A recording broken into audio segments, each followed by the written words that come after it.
a mixture of authority and vision that had once united humanity. "Watch." He extended his hand toward the view screen, and I felt a surge of power unlike anything I had experienced since his awakening. The barren world seemed to shimmer, as if viewed through heat haze. And then, impossibly, I saw green spreading across its surface, oceans forming where there had been only dust, life returning to a world that had been dead for centuries. "This is but the first," he continued, lowering his hand as the transformation stabilized. "One world among millions that will be reborn." The Imperium consumed its worlds, Malkion, stripped them of resources, poisoned them with industry, sacrificed them for strategic advantage. That ends now. Humanity will learn to nurture the worlds it inhabits, to live in balance with the universe rather than in constant war against it. I watched in awe as the world before us continued to transform, life spreading across its surface at an accelerated rate, guided by technologies and powers I could barely comprehend. This was not the emperor I had known from the histories, the conqueror who had united Terra through war before launching his crusade to reclaim the stars. This was something both more and less than that being, more in power, in vision, in the scope of his ambition, less in the human fallibility, the compromises, the expediency that had characterized his earlier reign. "What of our enemies, my lord?" I asked. "The forces of chaos have not been destroyed. The Tyranids continue to approach from the intergalactic void. The Necrons awaken on tomb worlds throughout the galaxy. Even as we rebuild, they prepare to tear down what we create." He turned to me, his expression thoughtful, his eyes containing depths that seemed to extend to the beginning of time itself. "The greatest enemy humanity has ever faced was itself, Malkion, its own fear, its own ignorance, its own willingness to sacrifice freedom for security, truth for comfort. Address those flaws, and the external enemies become manageable." He gestured again, and the view screen shifted, showing me visions of conflicts throughout the galaxy.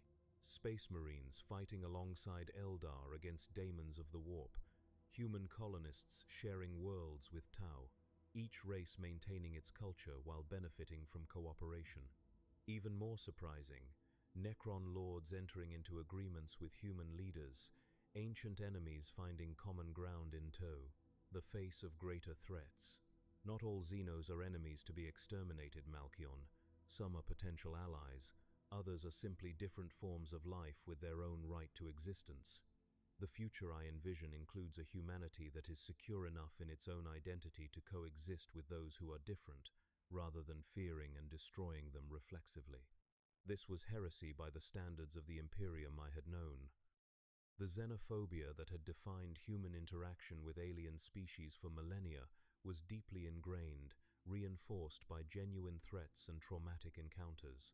Yet I could not deny the logic of his words. In a galaxy filled with threats from within and without, allies of any species were valuable. "And what of the greater threat?" I asked. "The reason you created the Imperium in the first place, the psychic awakening of humanity, the vulnerability to chaos that comes with it." His expression grew more serious, the light from his form intensifying slightly. "That threat remains, and it is graver than ever. Humanity stands at the threshold of its psychic evolution. The number of human psychers born increases with each generation. Without guidance, without protection, they remain vulnerable to the predations of the warp. The entities you know as the Chaos Gods would use them as gateways into real space, as they have done countless times before." He turned fully to me now, his presence filling my consciousness. "This is why I cannot simply withdraw, Malkion. This is why the Imperium, even in its corrupted form, was necessary. Humanity needs protection during this vulnerable phase of its development. It needs a shepherd to guide it through the treacherous path of psychic evolution. It needs me." The humility in those last words surprised me. For all his power, for all the changes he had wrought across the galaxy, he recognized the limits of what even he could accomplish. Humanity's path forward was not assured. The threats were real, the dangers immense. Even with his direct intervention, success was not guaranteed.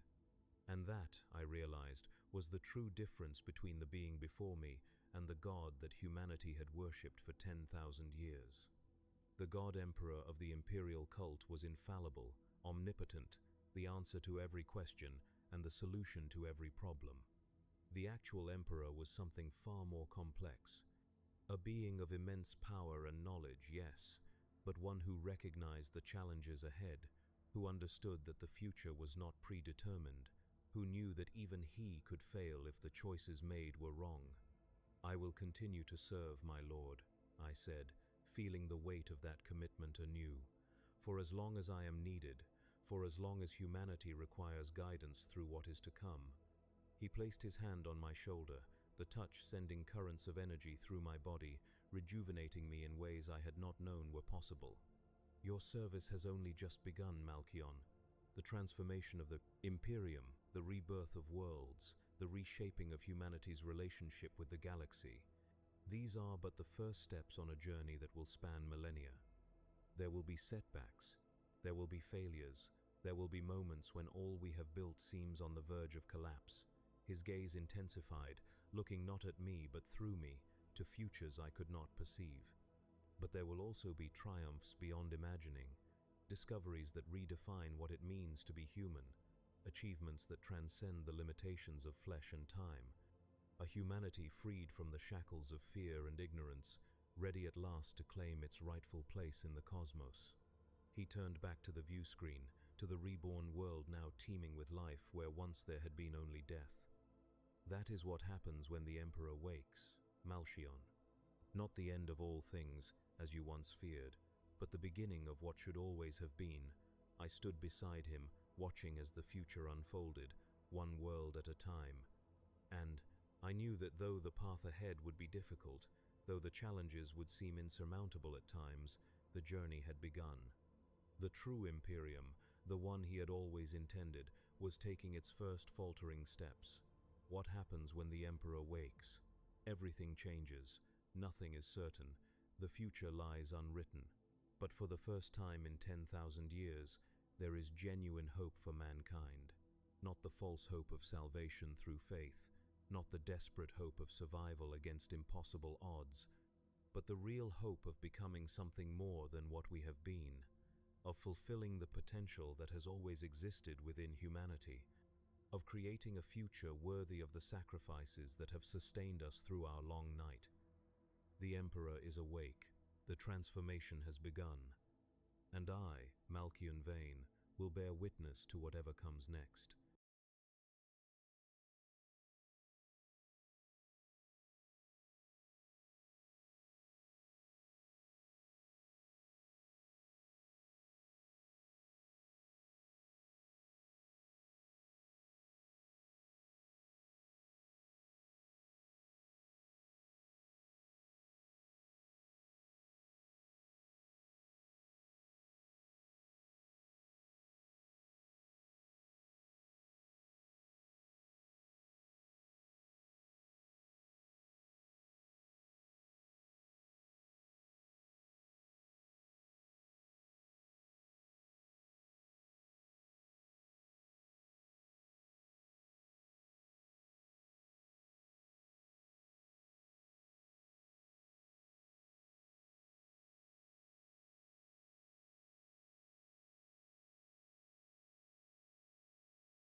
Indian parents, they force their kids to choose a certain kind of career and they constantly keep comparing them to others. Do you feel it's good or bad? It's good and bad. Every parent messes up their child.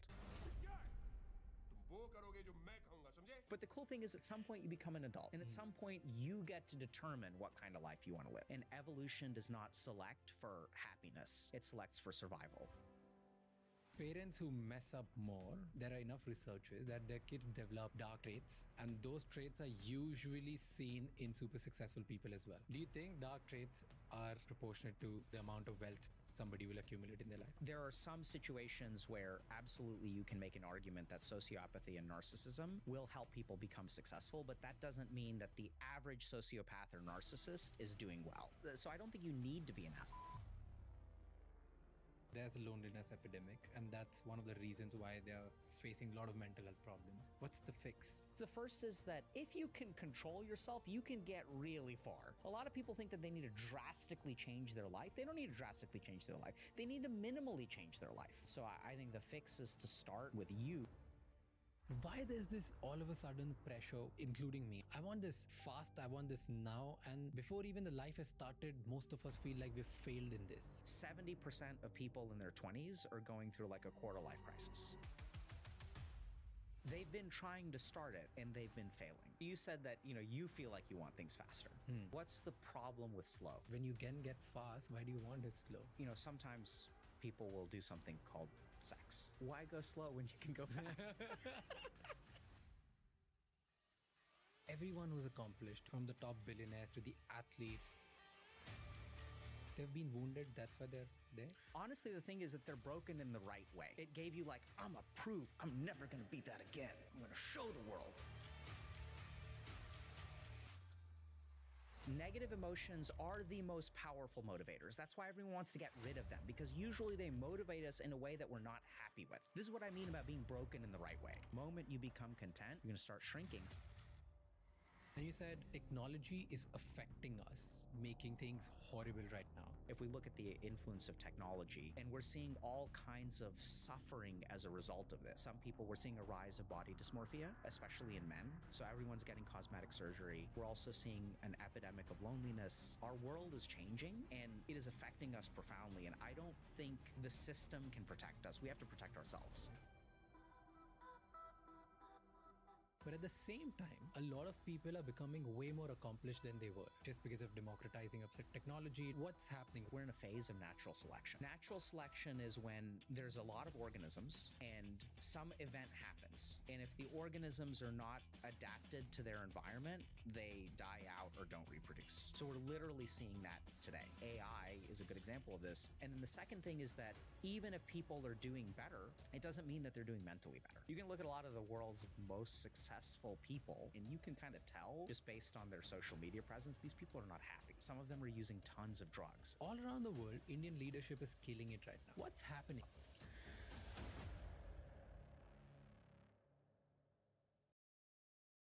Before you start watching this episode, please subscribe us, because the more you subscribe us, the better and more valuable guests we'll be able to get for you. Our today's guest is a man who has decoded the most complex machine on earth, the human brain. He's Harvard-trained psychiatrist and a former monk who's dedicated his career to helping people master their minds. I'm talking about Dr. K, the man who teaches you how to win when everything is going against you. He's a founder of Healthy Gamer, reaching over 5 million people to solve the exact problems we're discussing today. Like why parents push for survival instead of happiness, whether you actually need toxic traits to win in this competitive world, and how the most successful people are often just running away from their oldest wounds. And when you're building your brain for high performance, you need tools that can keep up with you. And that's why professionals use the ASUS Expert Book P series. It's up to 25% faster than standard business machines, and with high performance H series processors and cooling that can handle the heaviest workloads without breaking. They have a call center from 9 a.m. to 9 p.m. Monday to Saturday, and on-site warranty across 15,500 pin codes. The ASUS ExpertBook P series is designed to give you a seamless, reliable experience. Watch this episode till the end, and to know more about the ASUS ExpertBook P series, check out the Flipkart link in the description.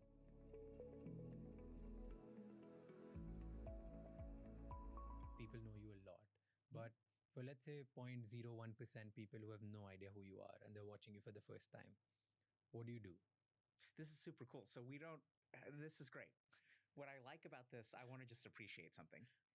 So I know, I don't know too much about you.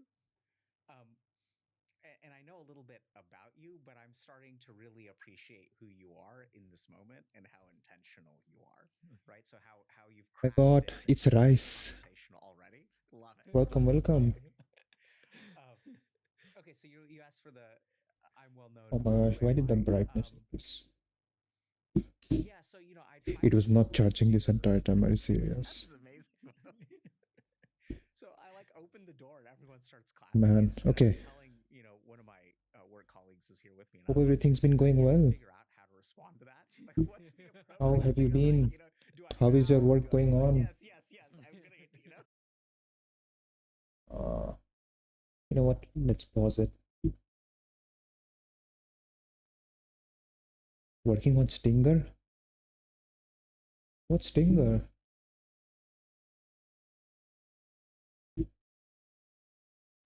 Are you working in the company called Stinger, who makes drinks or something like that? Oh my gosh. Stinger is like OBS transition. Ooh. अरे वो नहीं. Oh man. How is your preparation going for your debut though? How much of it is left? All good so far. Is the date ready? Oh, have you fixed that chat thingy that you told before?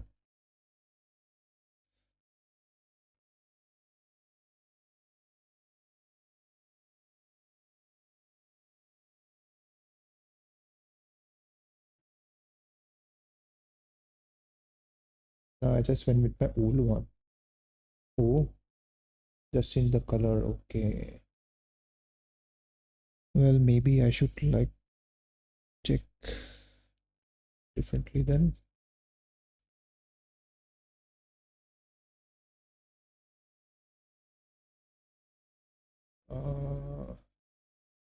Where is it?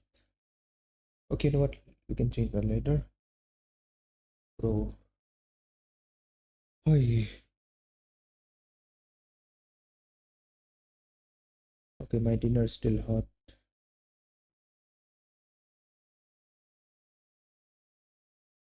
I need a few more minutes before it cools down. By the way, did you have your dinner? Did you eat? Are you sleeping properly? Yes, I had pani puri for dinner, you're saying. For dinner, normally, how many pani puris do you have? For me, it's like 50 pani puris. You? Oh yeah, I'm like done making my dinner, and so I'm just waiting it for to cool a little bit, and then I'll be having my dinner.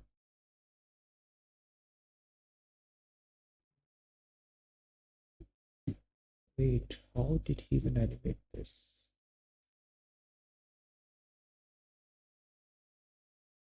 Okay, wrong.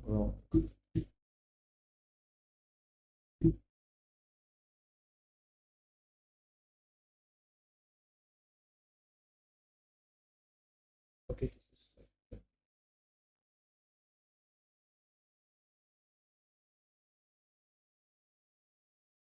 yeah, slightly. I'm having khichdi for my dinner, by the way, as usual, as I have been having it for like past 6-7 months. Only and only khichdi speed run. I mean, what's there even to speed run to Lama? I'm just having it. That's it.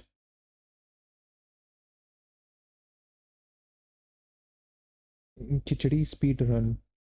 Kikadi speed run. Yep, definitely. Kikadi speed run.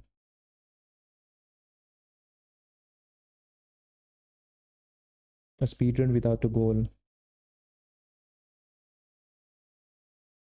I mean,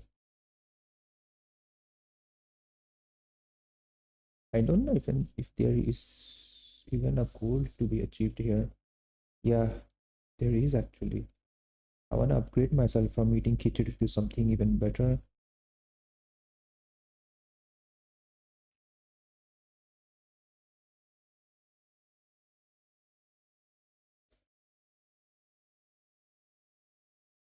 RK, you wanna commission me for the Fujitech? You wanna commission me for the Fuji tech? You mean to say I'm supposed to give you money for a commission? What? Is that what I'm hearing? Because I was expecting a commission, but I'm like Uno reversed commissioned or something. Considering the fact that I need, I'm looking for some commissions because my laptop is started to make sounds and I don't have enough money to repair it, so I am a little desperate at the moment. I've been like posting I've been posting my socials and the stuff I have made around in different servers, hoping for some commission, but till now, like, I think I'm probably getting blocked around because of my promotion kind of a thing. And it's a little depressing, but I still hope.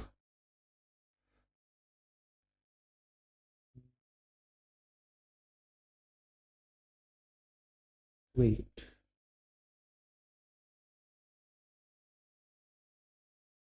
Okay, it's oxygen. So that means. Oh, I was not gonna ask for money. I just wanted to make you something since you also made me two fan arts. Make something like, I mean, they're just fan arts though. It's not like, oh, you made something for me, I'll also make something for. That's not like really necessary. I just like making it. That's why I simply made it. That's it. And also, by the way, mm, you know what? Not even a sneak peek. I'll just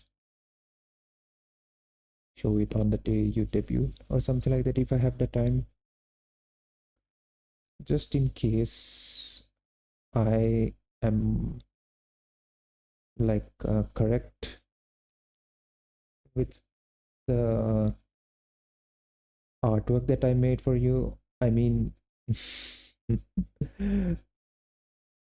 yeah, I mean, there's no hiding. You showed me a little bit of your stuff, so in private. So on the basis of that, I worked some of it, not completely though. But once I confirm like your dress, your apparels, accessories, and everything like that, just give me a few more minutes on making them, and I'll like probably give it to you that day after your debut or something like that, Lamau. You didn't make me pregnant. How did you know? You're. It was not supposed to happen. You're not supposed to know it, bro. I'll make you something out of love. Hmm. Interesting. I mean, is there something that can be made out of me though? I mean, I'm not a VTuber or anything like that, Lamau. But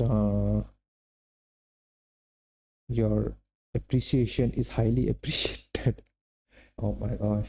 I have no, man, I'm so bad at thanking people because never in my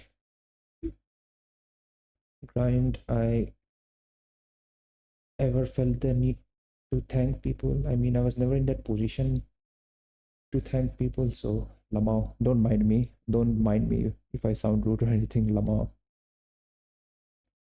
You didn't make me pregnant, did you? Neither am I. Oh, let me give you want me to make a second uh, fan art of you being pregnant or something like that, huh?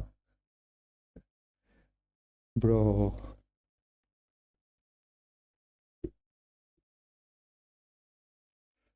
I'm sorry. No.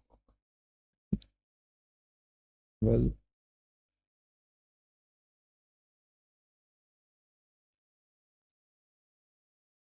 uh, Okay, I need to like separate them frame by frame. I have no idea how long this animation should be. Okay, how long is this animation though? One. Okay, it's like 3 seconds long. So in the span of 3 seconds, I need to this animation. How should I even space that? You go to the last of my frame. Wait, I don't think you're supposed to go to the last of my frame.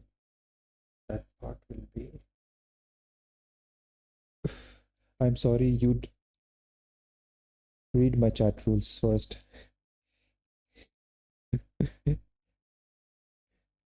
I gave you. I mean, I never gave you anything, anyways, Lamau.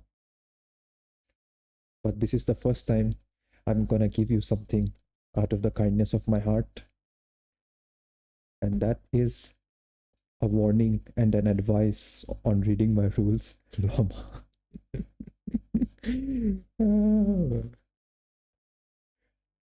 Oh my gosh. I'm such a good person. I'm so kind, Slay. Oh, okay, it's difficult being cringe to considering I'm completely against cringe, and also the fact that there is someone on my side. Oh, that reminds me, I need to lower my brightness over here. Thank you.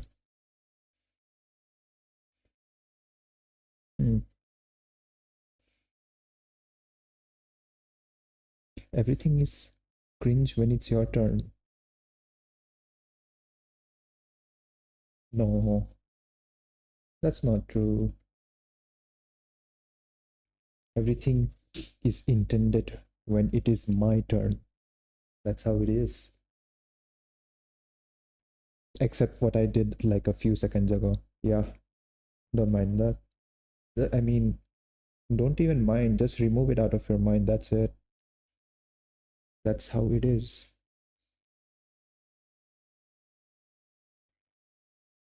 Oh, wait.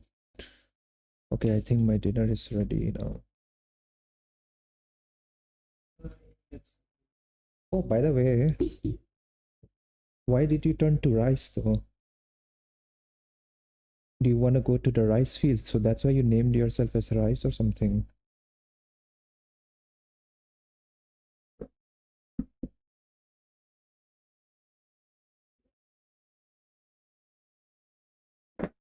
You should probably even name your basement to rice fields or something like that because of that.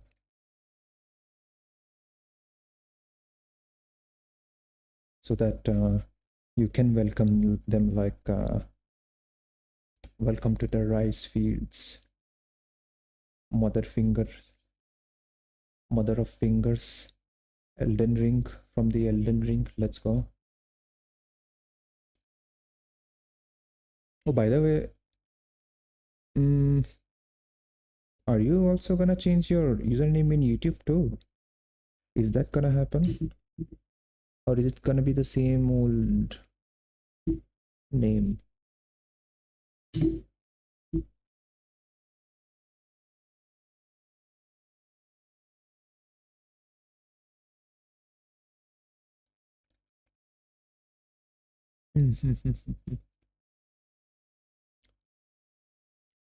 Wait, what? It will change? No way.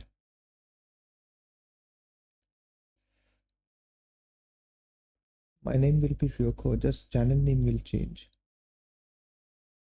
Huh? Wait. So like your name will be separate and your channel name will be a separate thing. Is that what you're saying?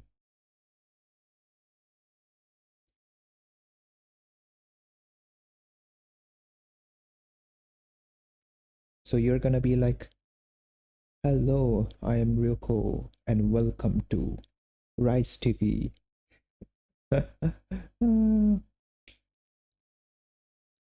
My channel name will be on the mascot I have.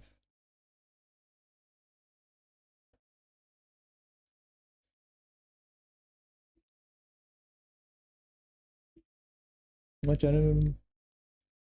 Oh wait, you have a mascot too.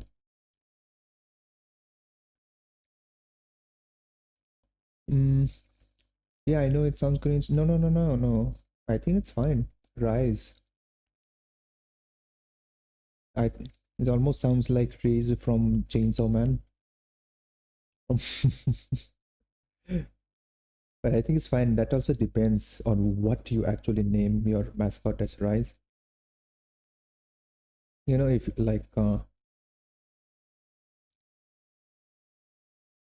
it sound like if your mascot is like a pig and you name such an edgy name like Rise to it, then you know she'll be a sexy alien X. What? Okay, so it's not a random ass animal, it's gonna be an alien. Okay, that's interesting. So it's like you will be a dragon who will be accompanied by a sexy alien.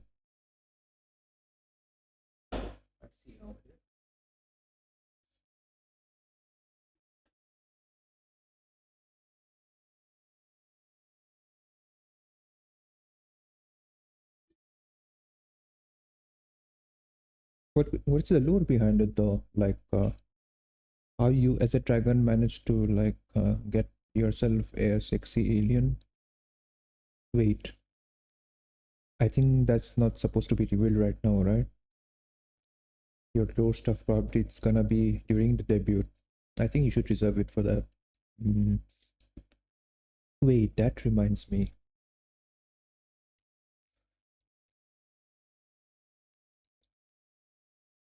I think you should, you know, like those big Hololive Nijisanji VTubers when they have like a new costume reveal incoming, they do it like they tweet or post like a silhouette of their new outfit, and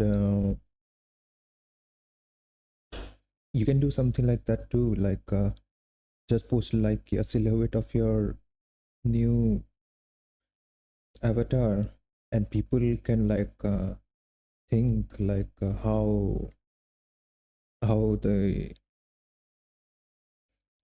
costume's gonna look like, how you're gonna look like, probably even make art of it or something like that. And you can also like try to showcase it, even if it's like one or two art. You can maybe try it out.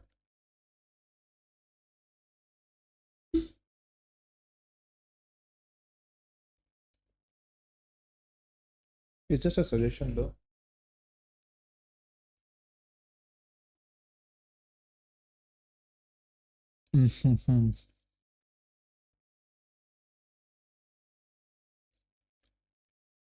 Hopefully my chewing sound isn't being heard in mic.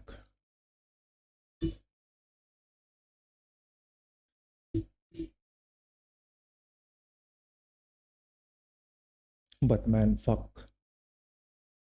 I need to do something. What am I supposed to do? I have no idea.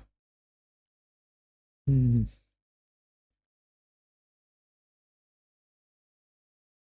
Man, what am I supposed to do? I mean, I guess I have to like keep making new content and post them on social medias till I get more recognition and commissions. Oh man, gotta make them, gotta make them.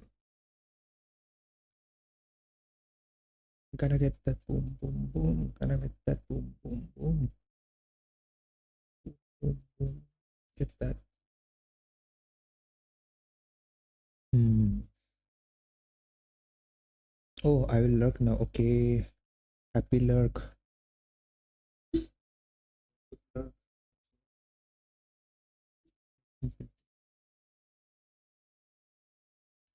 We'll lock in now on Stinger. Yes. Time to lock in. As I say,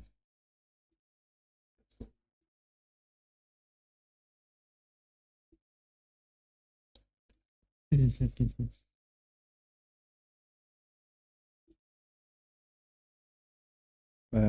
I have no break this week. I have no idea what I'm supposed to do. Should I actually cut my work time in half or something like that? Maybe I should be doing that. Since I wanna like focus more on this kind of stuff.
Okay.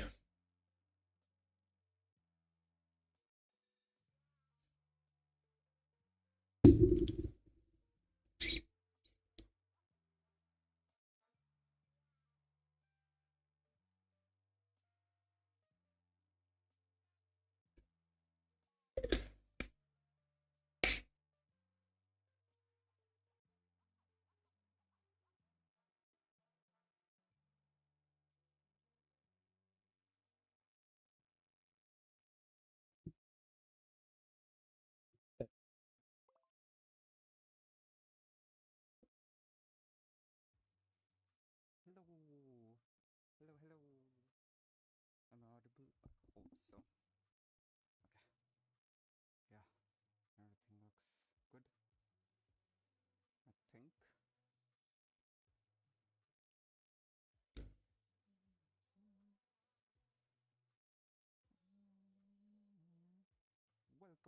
Welcome to another stream.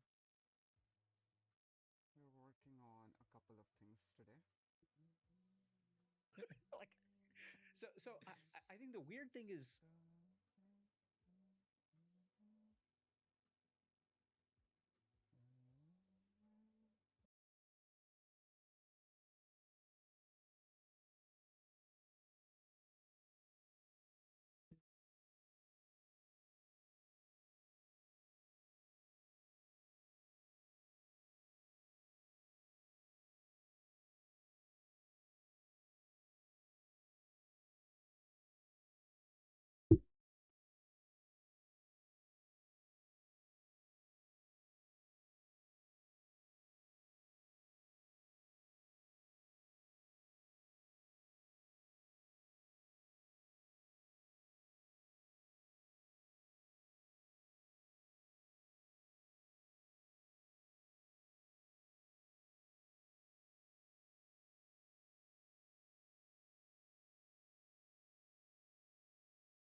Okay.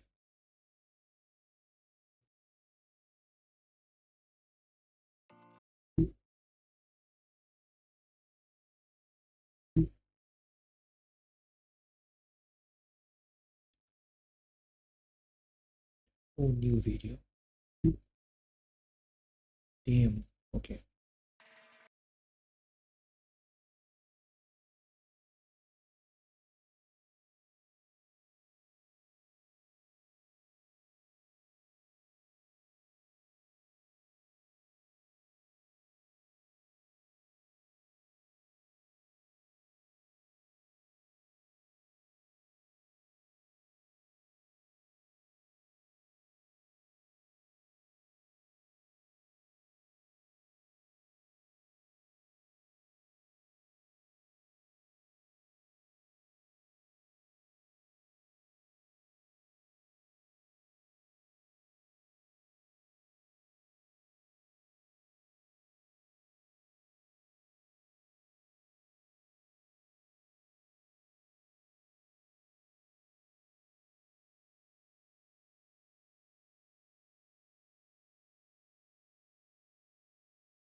Damn. Where is my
soul's awake, I won't sleep. Chains may rattle, storms may roar, but I believe forevermore. I will never give up, no never. God's my shield, my forever. I rise, I stand, I fight, I pray. He lights my path, shows the way.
I feel the air get colder when you say my name.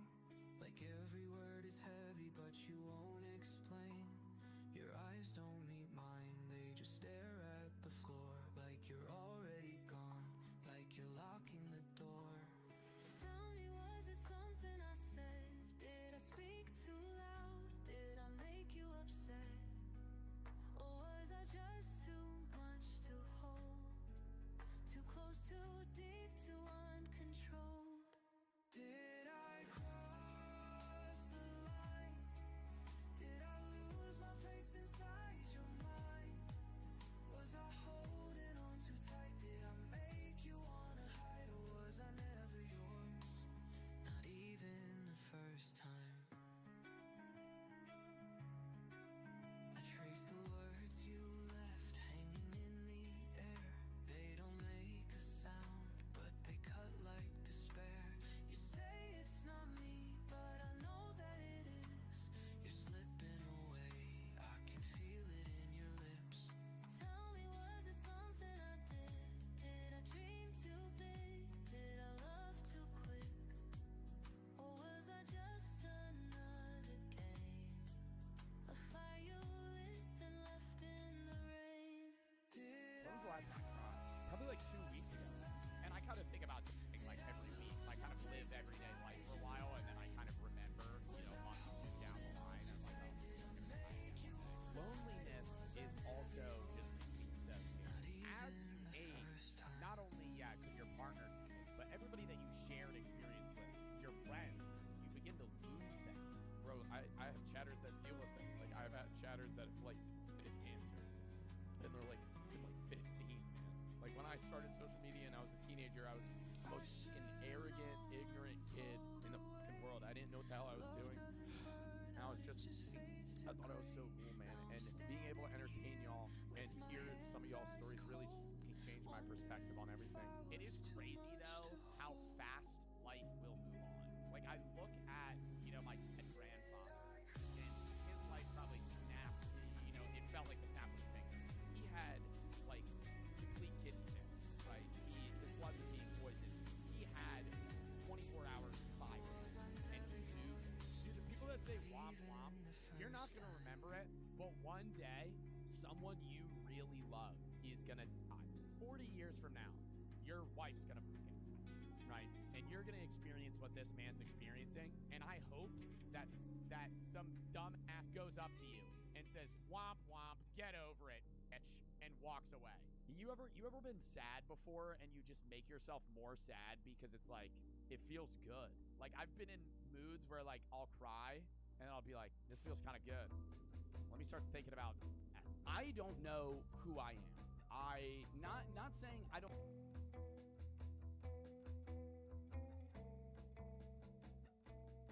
Let me get you out of them baggy clothes.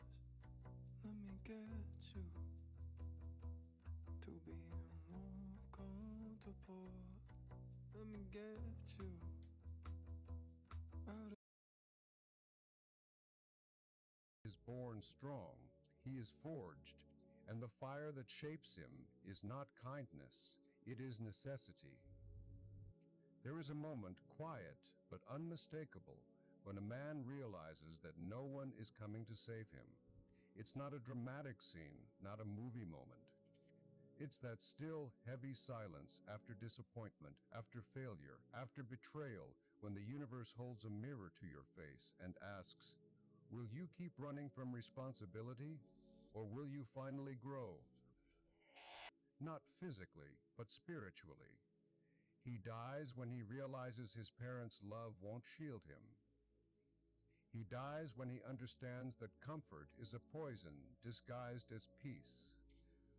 He dies when he accepts that no one owes him anything. And from that death, a man is born.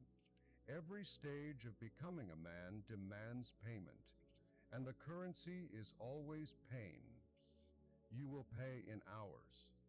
You will pay in sacrifice. You will pay in solitude. You will pay in humiliation. You will pay in doubt. There is no discount. There is no shortcut. The man you admire has paid more than you can imagine, and the boy who refuses to pay stays broke in spirit forever. Pain is the toll you must pay to cross the bridge between potential and power. To become the man you're meant to be, you will go through seasons where no one understands you, not your friends, not your family, not even your own mind. You will feel lost, detached, unseen, but that's the sign that you are in transit between who you were and who you're becoming. Don't rush that silence. It's sacred. It's the sound of your old self dying. The world will try to pull you back. It will whisper, relax, take it easy, you've earned comfort. That's the voice of decay. And every man who listens to it becomes ordinary. You are not here to be ordinary. You are here to transcend. When a man finally accepts pain as a teacher, discipline as his code, and solitude as his temple, the warrior within him awakens. Not the loud, angry, reactive kind, but the still, controlled, unbreakable one. He doesn't chase approval. He doesn't explain himself. He doesn't need to be understood. He is led by purpose, not emotion. By truth, not comfort. By faith, not fear. And when that version of you emerges, the world will feel it. Your presence will shift rooms. Your silence will carry weight. Because a man who has conquered himself radiates something holy. Every man who becomes great signs a silent contract with the universe. It says, I accept the burden of discipline. I accept the loneliness of the path. I accept the storms meant to break me. I accept the price, whatever it takes. In return, I will earn clarity, power, and peace. It's not a contract of comfort, it's one of consequence, and once you sign it, there's no going back. You'll lose people who were attached to your weakness. You'll lose comfort that protected your laziness. You'll lose illusions that made you feel safe. But you'll gain something priceless, yourself. A boy seeks warmth. A man learns to build fire. That's the difference. The boy wants to be saved. The man learns to save himself. He stops praying for lighter burdens and starts praying for broader shoulders. He stops chasing what's easy and starts building what's eternal. Because he knows nothing that comes easy lasts, and nothing that lasts comes easy. If you want to become a man, you must accept that comfort is the enemy and pain is the path. No one can carry this for you.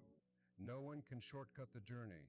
You must walk through the fire alone and let it burn everything false within you. Only then will you see what you were always meant to be, a man forged by fire, anchored in truth, and guided by something divine. There is no becoming without suffering. There is no power without discipline. There is no man without pain. Responsibility, that single word, separates men from boys, not muscles, not money, not followers or charm. Responsibility. Every boy wants freedom. Every man knows freedom is earned, and the price is the weight you are willing to carry. You cannot be free if you refuse to bear weight. You cannot lead if you still need to be carried. You cannot demand respect if your word collapses under pressure.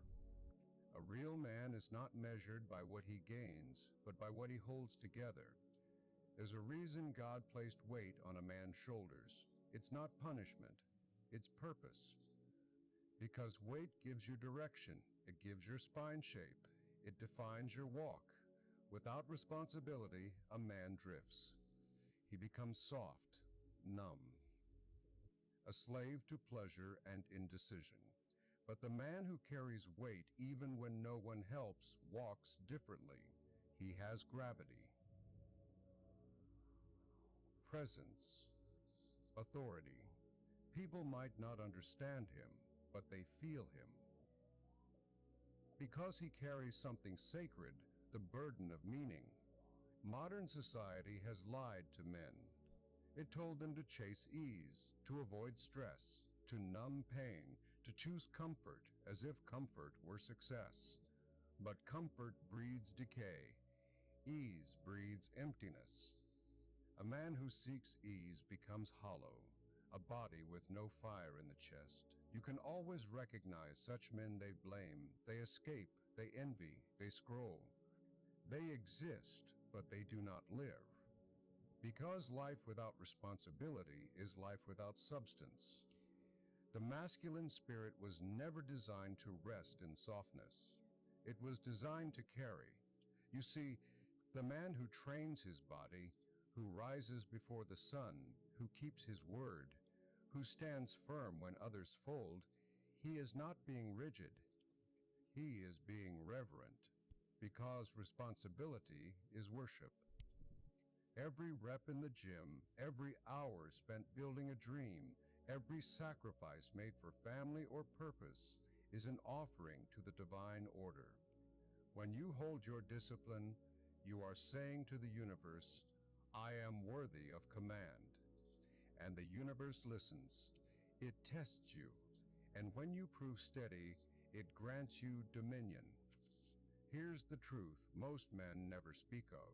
Responsibility will crush you before it crowns you. You'll feel the weight of providing, leading, and enduring, and no one will see it. No one will clap when you resist temptation. No one will thank you for being stable. No one will applaud your restraint when rage burns in your throat. But that's the point. Responsibility is not about recognition. It's about transformation. Every invisible burden is chiseling your character. Every unacknowledged act of control is teaching your soul endurance. It's not supposed to be fair. It's supposed to be forming. To lead is to bleed quietly. To take hits meant for others. To make decisions that keep others safe. Oh my gosh. Criticism from those Hello, who could never Puff. handle your position. Oh, welcome, welcome. Leadership isn't about command. It's about sacrifice. How have you been doing? It's Hope about everything's been holding going the well. chaos until the for you Hello. years. It's about staying calm when everything around you burns. That's why true leaders are few. Because leadership requires you to die daily to ego, to comfort, to fear. But in return, you gain something sacred, the right to influence, not through control, but through example. While the world celebrates indulgence, you are called to restraint. While others run from pressure, you must seek it. Because pressure is the weight that polishes the soul. The more you carry, the stronger you become if you carry it right, not with resentment, but with reverence. Not with complaint, but with clarity. Not as a victim, but as a vessel. A man doesn't crumble under weight, he anchors in it. He turns it into strength, and that strength becomes structure. Ask yourself, what weight are you running from? What responsibility have you been avoiding? What excuses have you built around your weakness? Because the more you avoid responsibility, the more powerless you become.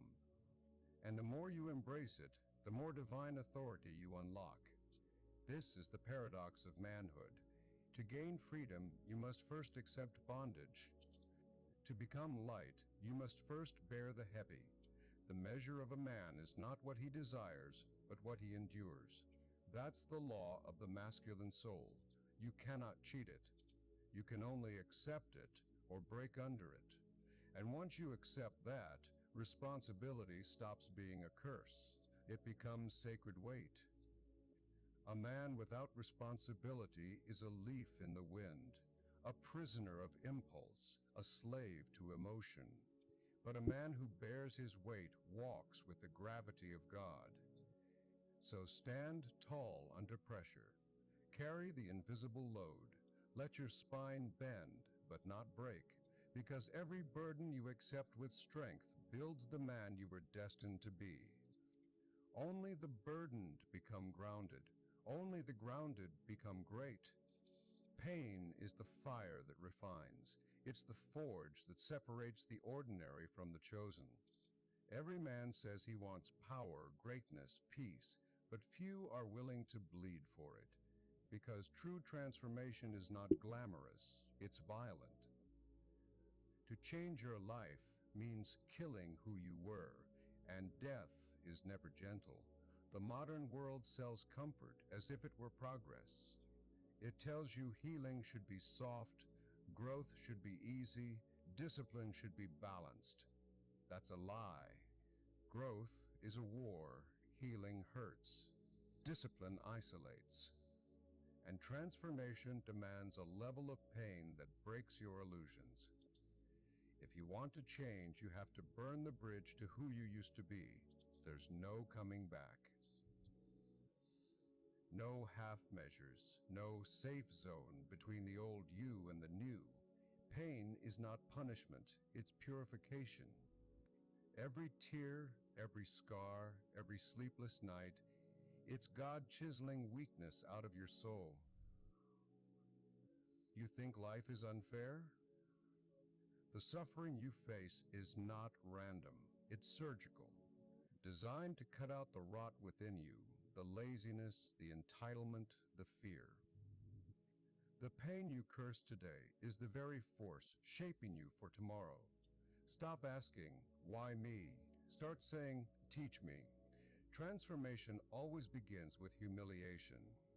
The universe will break your pride first because ego cannot coexist with evolution. You'll lose people. You'll lose comfort. You'll lose the illusion that you were ever in control. And in that loss, your ego screams, but your spirit awakens. That's the trade. The boy within you dies screaming, so the man can rise in silence. Transformation is lonely, because not everyone is meant to go where you're going. As you rise, your energy shifts. People you thought were your friends will drift away. Some will mock you, others will envy you, many will misunderstand you. Don't chase them. Let them fall away. When God isolates you, He's not punishing you. He's protecting the process. You're being reborn, and rebirth requires solitude. No one can climb inside your cocoon and hold your hand. You must face the darkness alone. Pain without direction destroys you. Pain with purpose refines you. That's why discipline is sacred. It gives your pain meaning. Every early morning when your body says no, every rejection that fuels your hunger, every heartbreak that hardens your resolve, these are not curses. They are sacred rituals of transformation. The man who runs from pain remains weak. The man who faces it becomes I am unbreakable. tired today. There Why? are 3 stages in every transformation. What happened, Lil Destruction. Puff? Life tears Why apart are you your so strength tired? and exposes your weakness. Isolation. You are pulled into darkness to confront your shadow. Reconstruction. The pieces of your soul realign under a higher order. You can't skip steps. You can't rush the fire. Every scar you earn becomes your armor. Every night you endure becomes your wisdom. Every tear you hide becomes your strength. This is how a man is made not through success, but through suffering. Pain is not your enemy, it's your instructor. When your body hurts, it teaches limits. When your heart hurts, it teaches detachment. When your soul hurts, it teaches surrender. Pain points to where you are still attached to illusion. It exposes the Cause weakness Monday. that needs to die. It doesn't That is destroy true. you, it reveals you. The problem is, most Monday do men be more never stay tiring than long enough Friday, in the not fire gonna to lie. learn. They escape too early, numb too quickly, quit too easily. That's why they repeat the same cycles, because the lesson was never learned. So when pain comes, don't resist it. But Breathe through it, study it, ask, what are you even if showing it's me? Monday, If you endure long I must enough, keep going. pain becomes power. If you It doesn't observe matter. deeply enough, Whatever the day pain is, becomes wisdom. The fire that I have once to burned keep you moving becomes forward. the light That's that how guides you. it's supposed to And that's be. when transformation happens. Not when the pain ends, but when you stop I running from have a it. duty that I The must man who perform, conquers pain regardless of conquers what day it himself. is, you know. When you accept that truth, you stop fearing life, because you realize everything that can hurt you can also elevate you. The fire that destroys the weak refines the chosen. And you are chosen if you're willing to stay in the fire long enough to emerge reborn. Pain is not the enemy. Comfort is. The man who avoids pain remains a child in a grown body. But the man who walks through pain without breaking becomes something divine, a man of fire and faith. So let it burn. Let the old you die, because only through pain can the truth within you finally be revealed. Transformation doesn't happen when life gets easier. It happens when you get harder to break. There comes a moment in every man's evolution when he realizes his life will either be ruled by discipline or by decay. One path leads to divine order, the other to chaos disguised as freedom. This world loves the illusion of freedom. Freedom to indulge, freedom to waste time, freedom to follow feelings. But divine freedom, real, eternal freedom, comes only through discipline. You cannot master your life if you cannot master yourself. The universe does not bend to the undisciplined. It bends only to those who live in alignment with sacred order. Discipline is not oppression, it's structure. And structure is how the divine operates. Look around you. The sun rises on time. The tides obey their limits. The stars follow patterns written long before you were born. Even chaos serves order in the eyes of God. So why do you think your life should be an exception? When you lack structure, you invite chaos. When you move without purpose, you drift into weakness. When you wake up without a plan, life punishes you with confusion. The man who submits to discipline mirrors the order of the heavens. He becomes unshakable not because he is perfect, but because he is aligned. There are two voices in you. The first says, "Rest, you deserve it." The second whispers, "Rise, you're not done yet." One seeks comfort, the other seeks greatness. Every morning, those two voices wage war, and the man you become depends entirely on which one you obey. Most men lose that war before sunrise. They surrender to fatigue, emotion, and distraction. They think discipline is optional. And then they spend their lives wondering why they feel lost. But the few, the chosen few, understand that every sunrise is a battlefield. Discipline is not about motivation.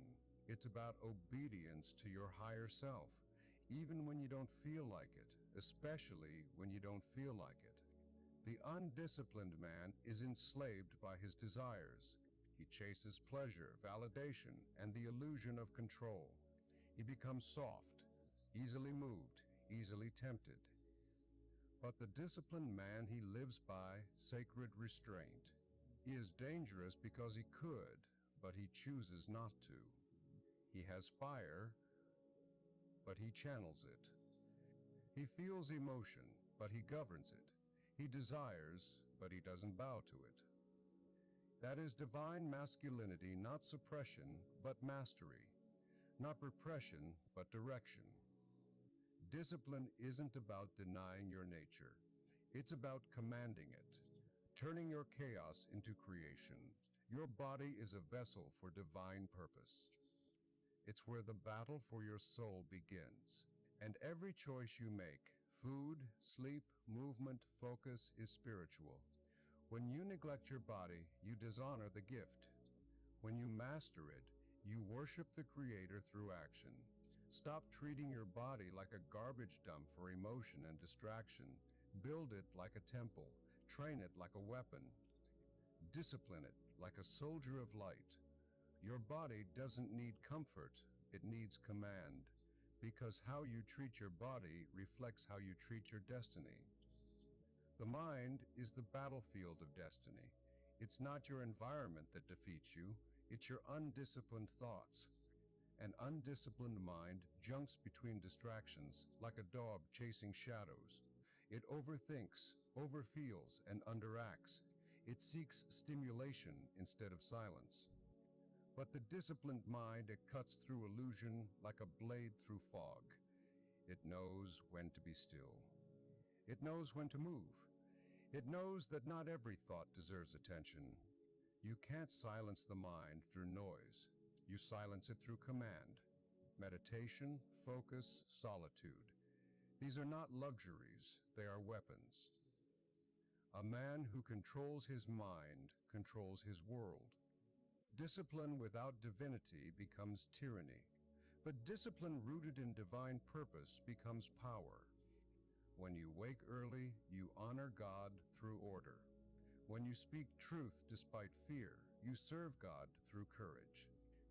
When you sacrifice pleasure for purpose, you worship through restraint. That is spiritual discipline, the art of aligning your daily habits with eternal laws. Prayer, reflection, silence, gratitude. These are not rituals of weakness. They are reminders that you are more than flesh. They keep your fire sacred instead of destructive. You are not here to chase emotions. You are here to fulfill a purpose. And every time you choose discipline, you choose alignment with that purpose. Discipline costs you your comfort, but comfort costs you your potential. Every man pays. One pays in pain now, the other pays in regret later. You decide your currency. The world will never reward the man who lives by impulse, but it will bow before the man who commands himself, because discipline is the highest form of self-respect. When you become disciplined, you no longer beg the world to respect you. You command it through presence, consistency, and precision. The disciplined man doesn't talk about his goals. He embodies them. He doesn't chase validation. He becomes undeniable. You can't pray for greatness and live in chaos. You can't ask for peace while feeding your vices. You can't seek divine guidance while living in disobedience to your higher self.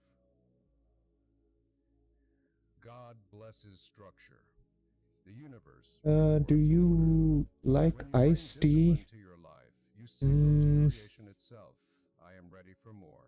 You become Iced trustworthy. tea. You become aligned. You Actually, I like the become hotter engaged version, to yeah. purpose. The disciplined man is not lucky. Iced tea, I like it with ice He cream. doesn't wait for divine timing. He becomes part of it. Discipline is not punishment. How do I even It is explain? You know, divine people order normally expressed make through like, pure will. You were not made you know, to mocha, wander aimlessly mocha in chaos. drinks. You were created to live It's in like a they put sacred chocolate, harmony coffee, of tea, or mind, anything in body, ice and then cover spirit, it with and like ice harmony. cream Every topping act of discipline with sharpens syrup your and connection everything. to the divine. That's the Every kind of one I sacrifice like. builds spiritual muscle. A yellow Every M&M tradition, too? every act of restraint What? becomes a So prayer lemon in tea? motion. No, not So lemon remember tea. this, the undisciplined man I just like seeks normal heaven's favor. tea. Disciplined Yeah. man embodies it.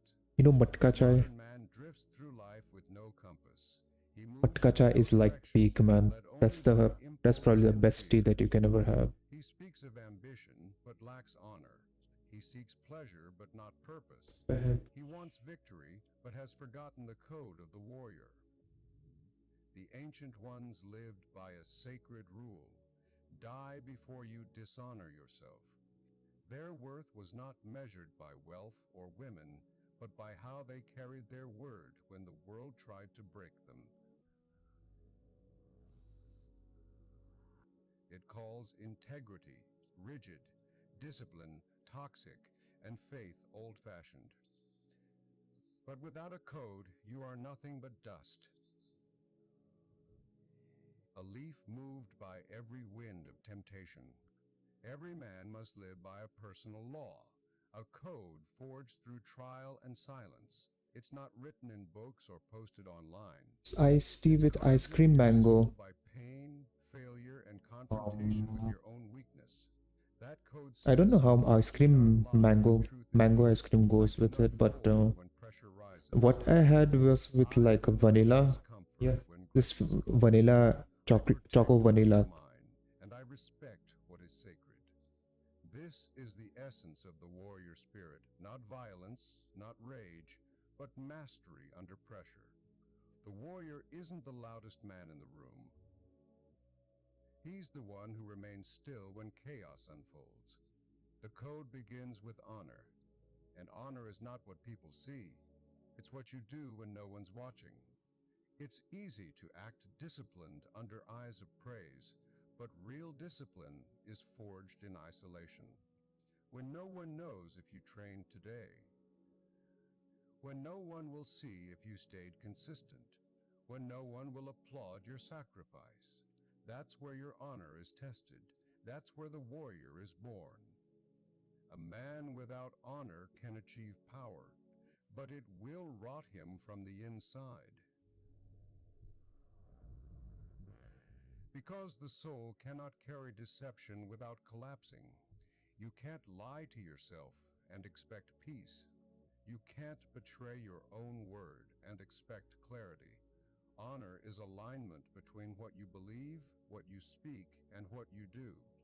And that alignment creates power that no money can buy. The world thinks warriors are men of chaos. But a real warrior is a master of restraint. He could destroy, but he chooses peace. He could argue, but Excuse he me. chooses silence. He could indulge, but he chooses direction. Restraint is not weakness, it's authority over self. Every man has fire, but few can hold it without burning the world. Every man has rage, but only the wise can turn it into creation. That's the mark of maturity, to carry power and remain humble, to face disrespect without losing your center, to fight only when principle demands it. Your habits are your weapons. Your discipline is your sword, and every day you sharpen it or let it rust. No man can rise above the standard of his discipline. You cannot claim to be a warrior if your mornings belong to distraction. You cannot preach strength while your will bends to comfort. Discipline is not a phase. It's the code that keeps you alive in a world that feeds weakness. Every rep, every prayer, every decision made in silence, that's you forging your sword. And one day, life will test its edge. So train as if that day is coming, because it is. A warrior stands alone, but he also stands among men of honor. The code is upheld by brotherhood iron sharpening iron. Modern men surround themselves with weakness and call it loyalty. They bond through vices, not values. They seek validation, not accountability. But real brotherhood is sacred. It's forged through shared fire, shared struggle, shared purpose. It's the kind of bond that doesn't flatter, it sharpens. It doesn't comfort, it challenges. It doesn't say, you're fine the way you are. It says, you're capable of more. A man without honorable brothers will eventually fall to his own softness. A man without solitude will never hear the voice of God. The balance is both brotherhood for strength, solitude for clarity. Every man has a dragon to face. It wears different masks: addiction, fear, lust, ego, laziness. But the root is always the same. Your dragon is your undisciplined self. You don't slay the dragon through denial. You slay it through confrontation. Look it in the eyes. Acknowledge the weakness. Then go to war with it. The dragon's breath will burn. It will whisper that you've failed too many times, that you're too broken. Too late. That's the test. That's when the warrior rises not by being fearless, but by acting despite fear. And when you finally strike, when you choose to stay disciplined one more day, to pray one more night, to show up one more time, that's when you earn your crown. You don't need followers. You don't need applause. You need a code that reminds you who you are when the world forgets. A code that commands you to rise when weakness tempts you to sleep. A code that holds you accountable when no one else will. Because one day you'll stand before the mirror and it won't ask how many people liked your work, how many women you attracted, or how much comfort you collected. It will ask one question: did you honor your code? If your answer is yes, you've already won. A man without a code becomes a slave to the chaos of his desires. Your code is your armor in a world built to make you forget your strength. Without it, you drift. With it, you dominate. So write your code in blood and silence. Live by it, die by it, and let every breath, every action be a testament that a man once walked this earth and refused to bow to anything but truth. Purpose is not comfort. It's not pleasure. It's weight, heavy, relentless, sacred. You don't choose purpose because it feels good. You choose it because it's truth. And truth doesn't make life easier, it makes life real. When a man finds his purpose, the universe hands him a burden, the burden of expectation, the burden of discipline, the burden of being misunderstood. This is the cross every great man must carry. You don't rise because you're chosen. You rise because you're willing to bear what others run from. That's what separates the divine from the distracted. Modern culture confuses purpose with passion. Passion is emotion. Purpose is obedience. Passion fades when pain arrives. Purpose endures because it was born from something eternal. Passion says, I want to do this. Purpose says, I must do this. You don't wake up inspired every day. You wake up commanded, pulled by a force that doesn't care about your feelings. That's purpose. It's the voice that keeps whispering when the crowd stops cheering. It's the reason you keep building when the results don't show. It's what makes a man dangerous, because even when he's tired, he keeps going. Purpose isolates. You can't carry a heavy crown surrounded by light minds. People will not understand why you've changed. They'll call you cold. They'll call you obsessed. They'll say, "You're too serious. Let them talk. They're not supposed to understand because the mission wasn't given to them. It was given to you." You were called into solitude because the noise of the world cannot coexist with the clarity of purpose. You will eat alone, train alone, pray alone. And you will wonder if it's worth it. It is, because purpose is forged in silence, not applause. The cocoon is lonely, but it's sacred. And when you emerge, you'll be unrecognizable. You keep asking for strength. Then life gives you problems and you complain. That's how the divine works. It answers prayers through process. It gives you weight, not to break you, but to build you. You want patience? You'll be made to wait. You want courage? You'll be made to face fear.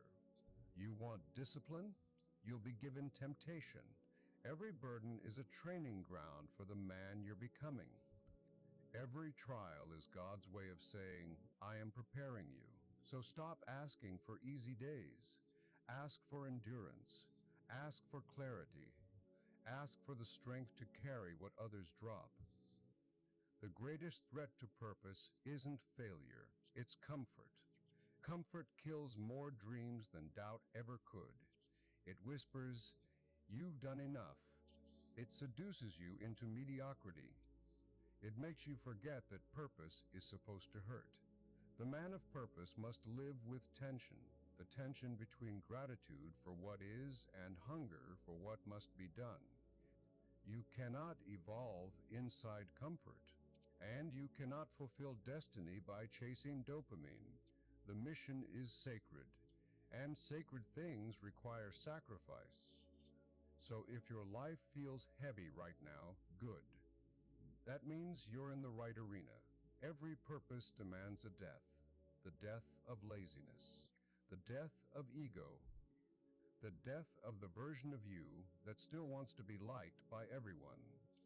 Purpose doesn't coexist with weakness, it kills it. You'll have to leave people behind.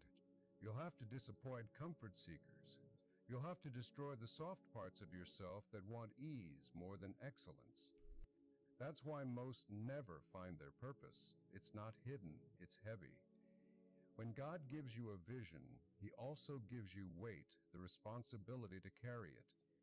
Most men crave the dream, but not the discipline. They want the glory, but not the grind.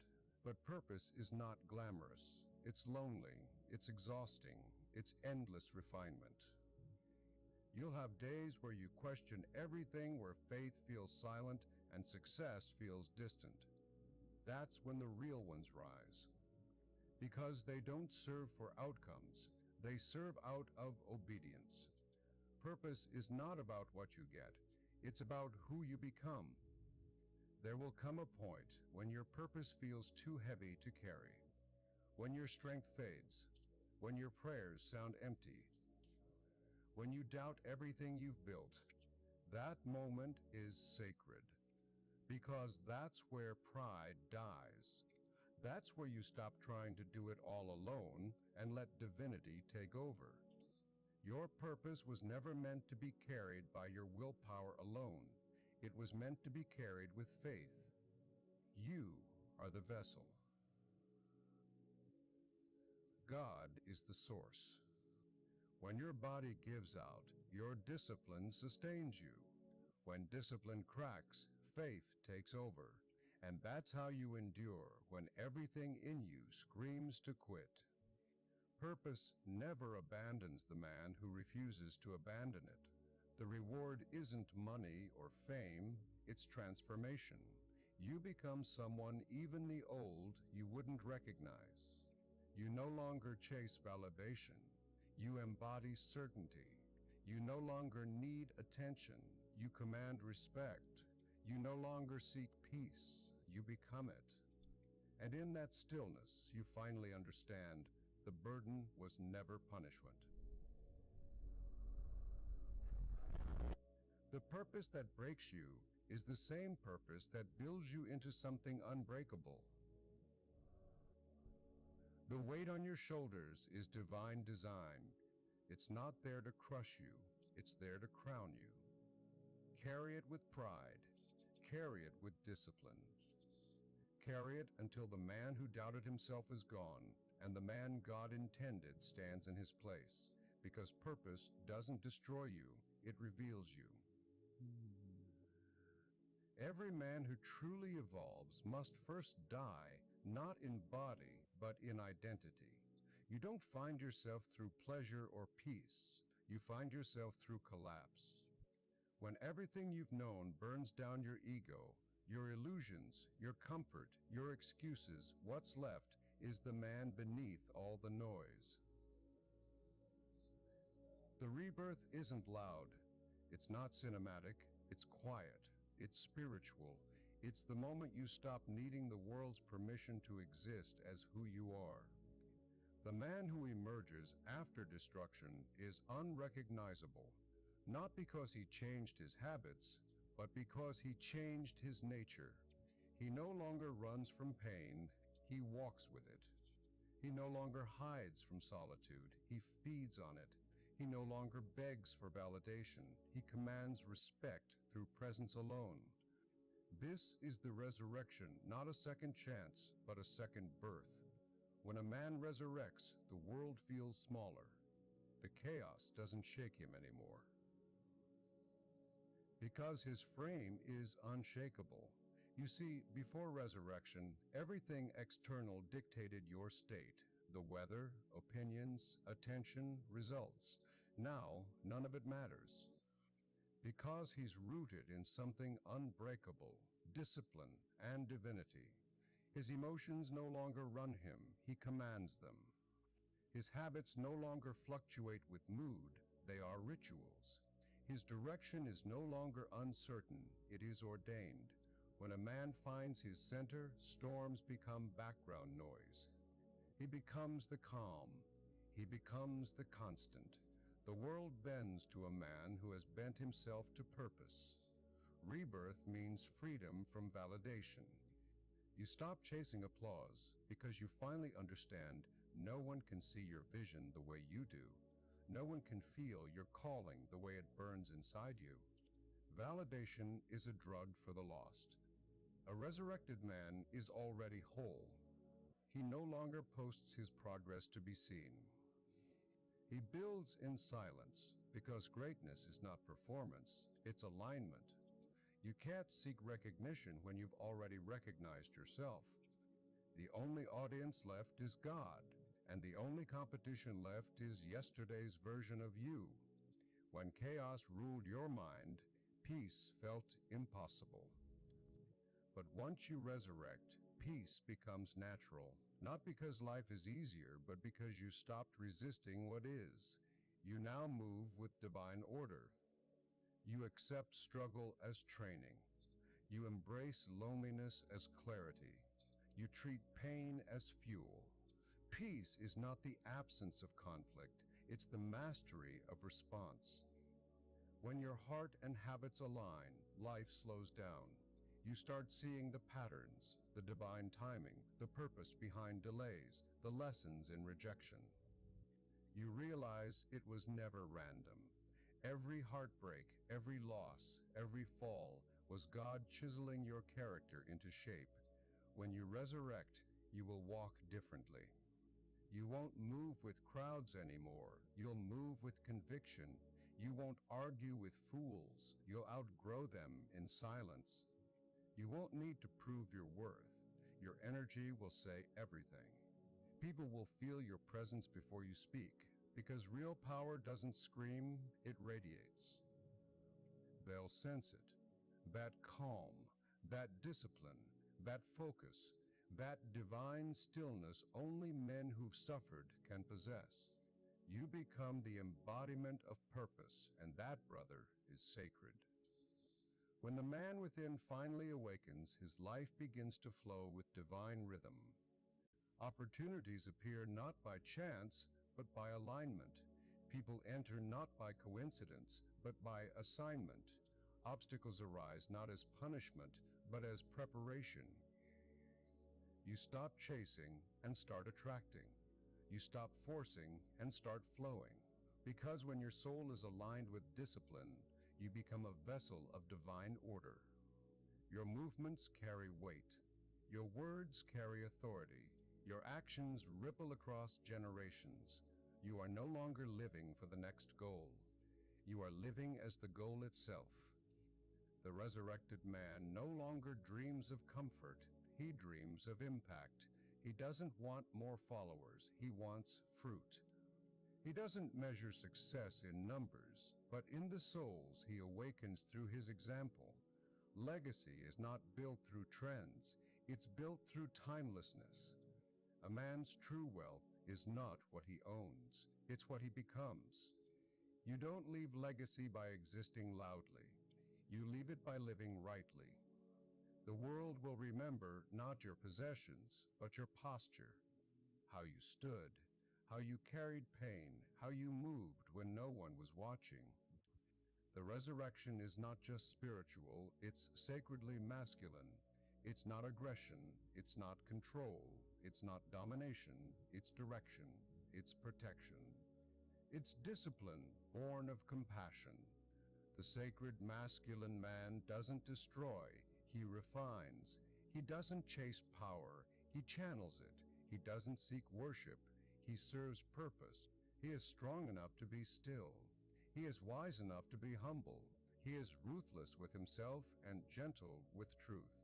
That's the true image of divine masculinity, not chaos, not ego, but structure and sacred responsibility.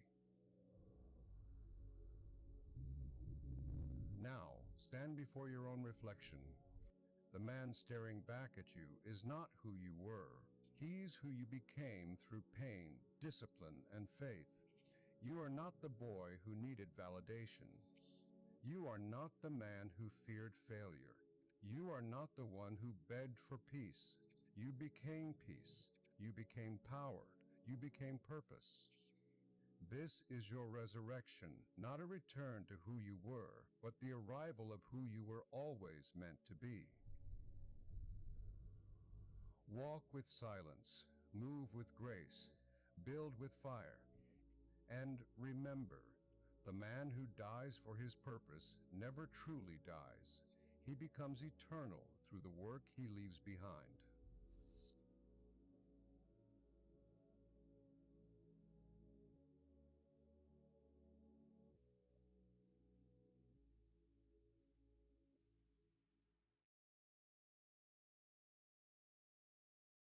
Gosh.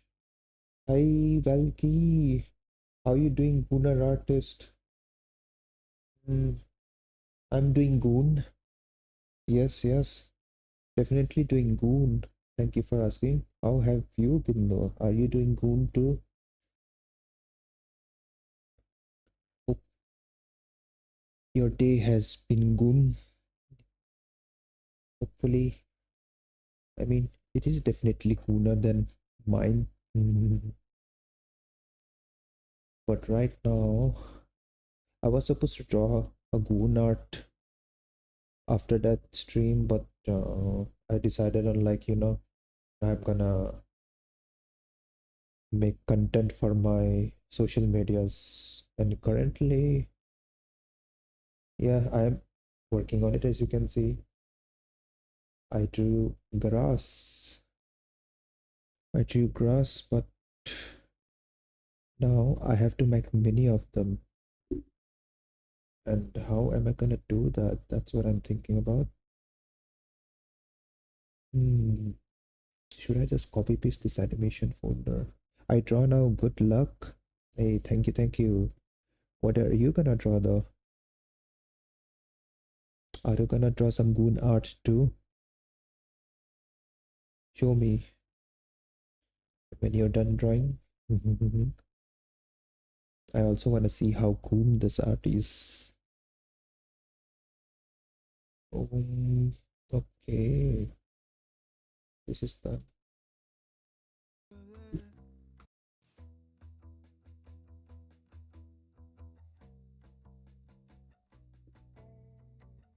wait, why is this even open? Okay.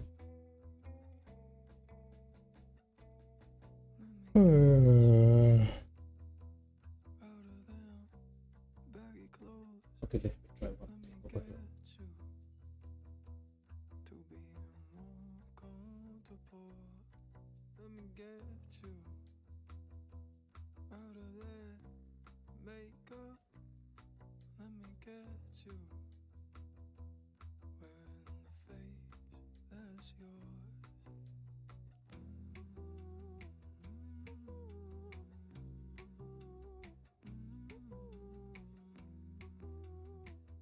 I do something like this.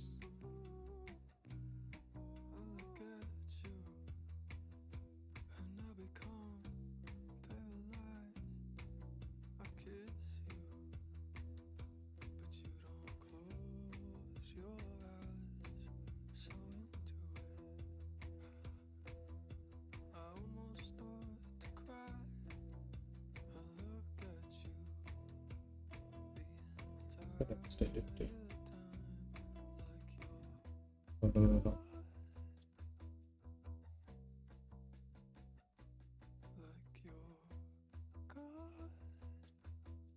Okay, wait. What the fuck? Oh, it's not it's supposed to end.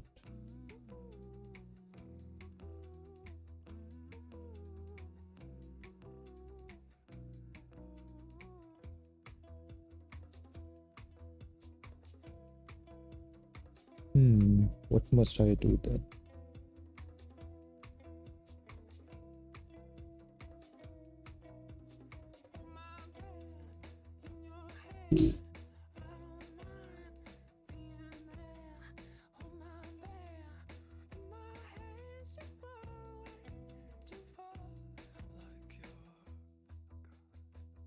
Edit, transform, flip, horizontal, vertically.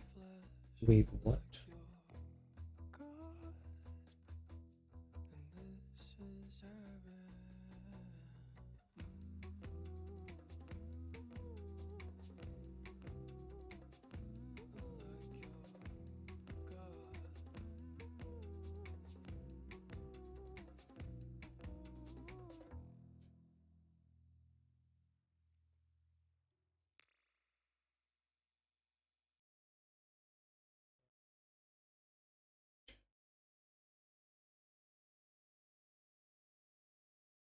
Wait, what? It just disappears.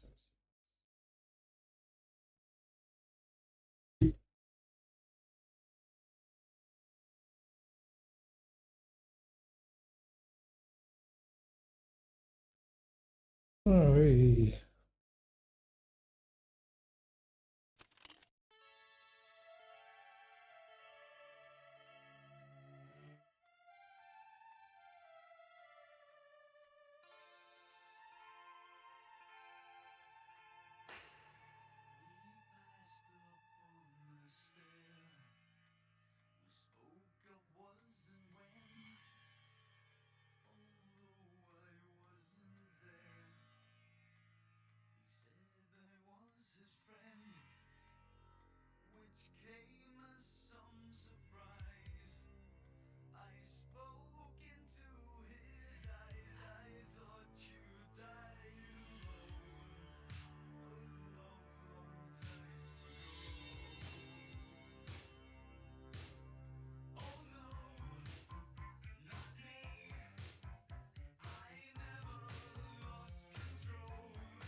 RKRP, who is your favorite singer?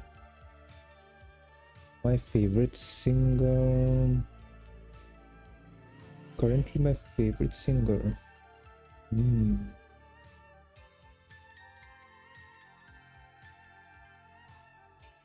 Currently my favorite singer... Who have I been listening to nowadays? I gotta check.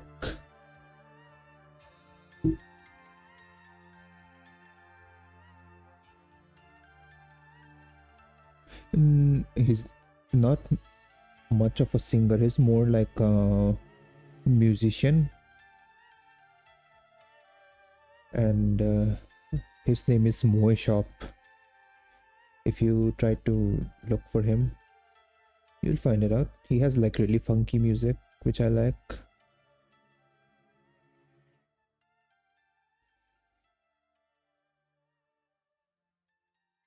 Yeah, most of the music made by Moe Shop was like something I always listen to. Maybe you'd like it too if you try to listen to it. Oh my gosh, this music. Marshmallow Mine. Oh, you like EDM, I see. Nice. Have you ever been to a sunburn festival or something like that?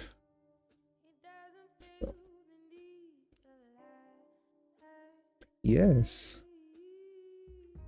The sunburn you went to, was it marshmallow?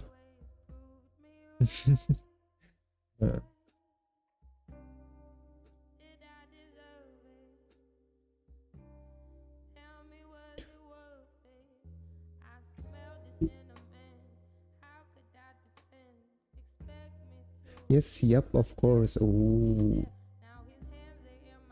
I see. You went to a marshmallow sunburn. That's really nice. Speaking of EDM,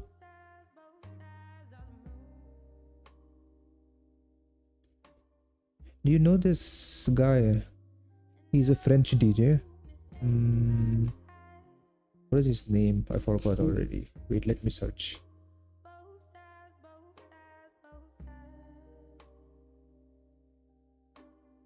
His name is Gessa Feldstein. Have you heard of it before?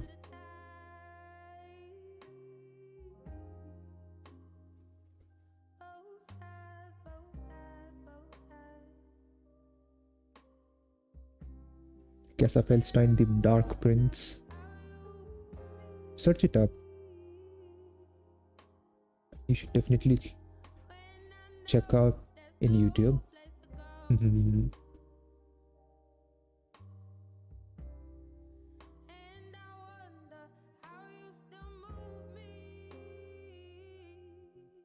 He also has like good enough music in my opinion.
Wait, what?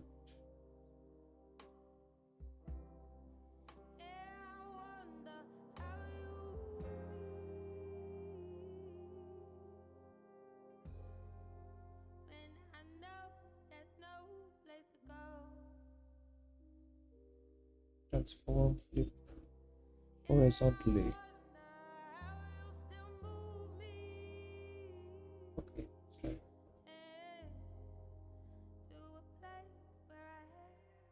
You cannot be serious, man. Wait.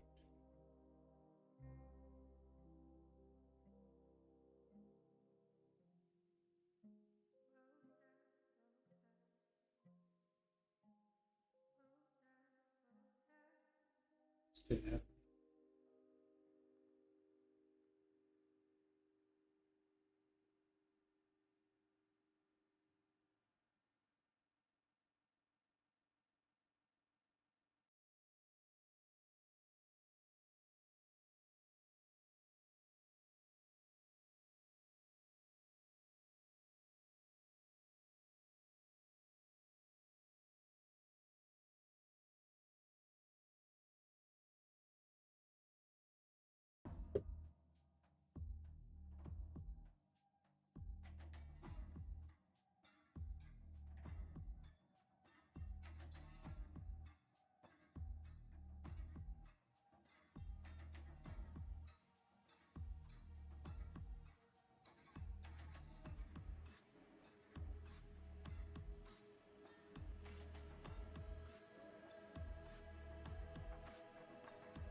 She was a bird, I was an arrow.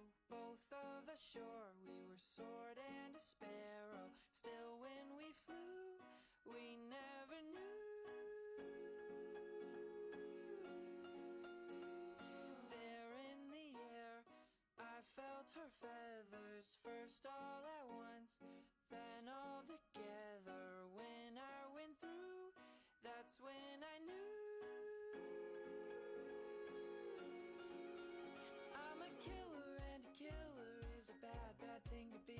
she's a giver, and a giver's even worse to folks like me. Cause I never really wanna be the one to hurt somebody, but it just keeps happening. Yeah, it just keeps happening.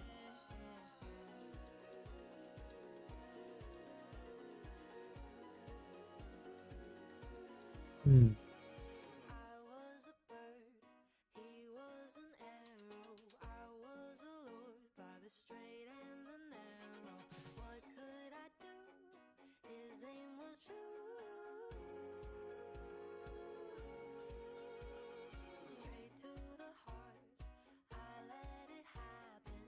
I couldn't hardly have ever imagined that when he went through me, he'd hate what he's doing and make me feel stupid for choosing him too. Cause I'm a giver, and a giver is a bad, bad thing to be.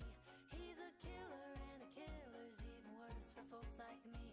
Cause I never really wanna feel the hurt from anybody, but it just keeps happening. Yeah, it just keeps happening.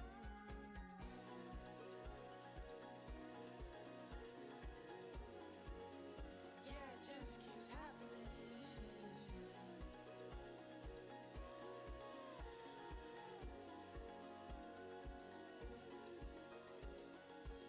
Falling, never to fly again, darling. Together when everything's fading, the shade of the trees in the dark. I'm in love with the idea of dying with you in my arms, but not like this. We can't really help who we are. We can't really help who we are. We can't really help who we are. Damn to the end from the start. We can't really help who we are. We can't really help who we are.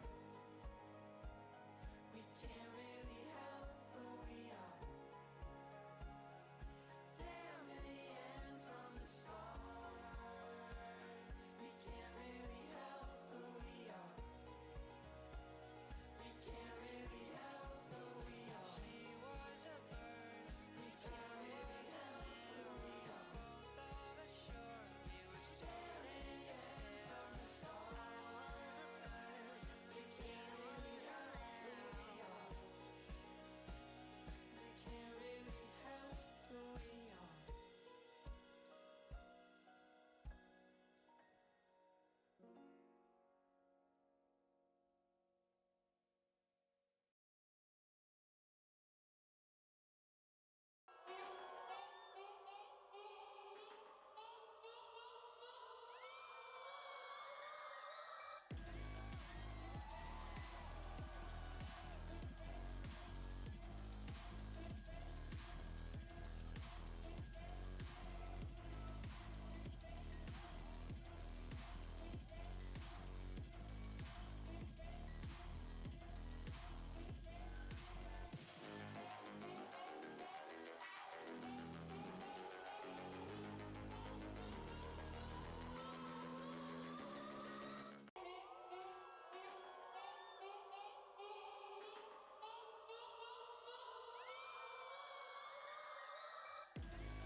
What is this?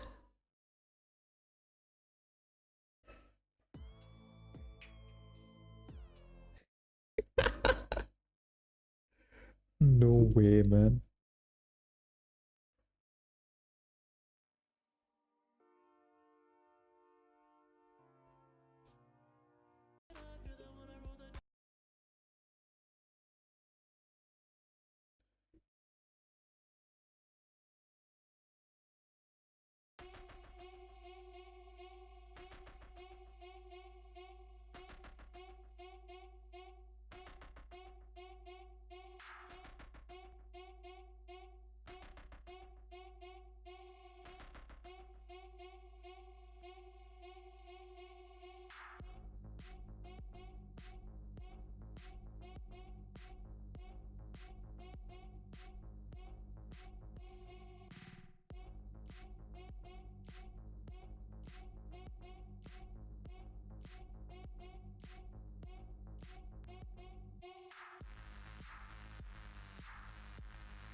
Okay, never mind.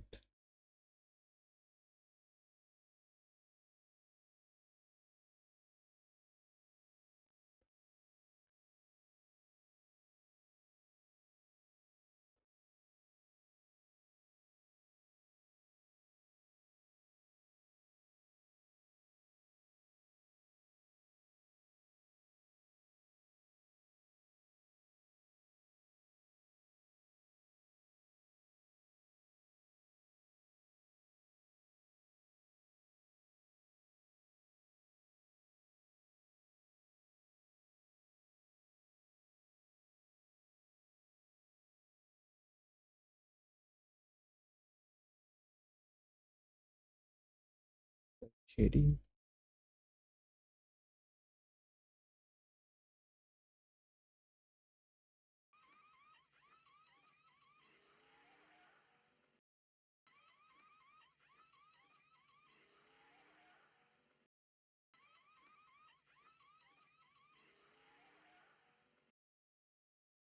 This is a fun tool to use.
क्या है? Oh sorry.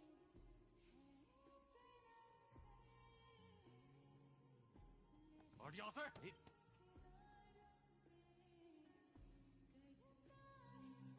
कौन है तू? और यहाँ मेरी बेटी के कमरे में क्या कर रहा है? हाँ? बूमा ये सब क्या है? बोलो. क्या चल रहा है यहाँ? बताओ मुझे. Uncle.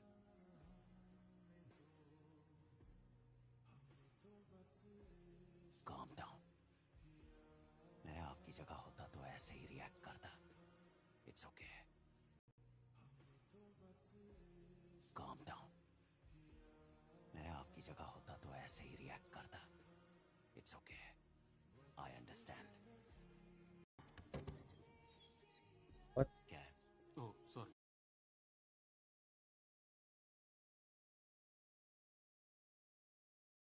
Wow.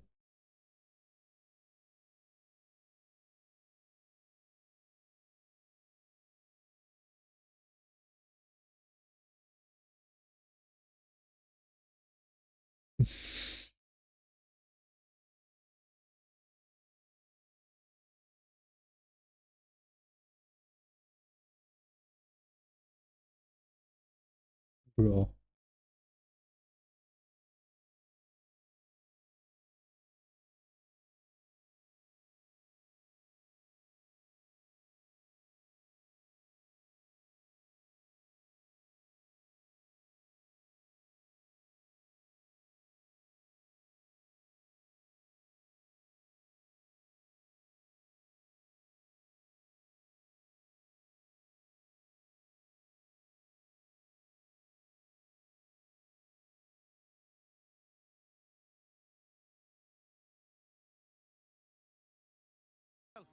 Where is your husband? I have no choice. It's not permitted to be out here without your husband or your brother. Sorry, I know. Do you understand? I am bringing a letter protesting my husband's arrest. Just go home. No.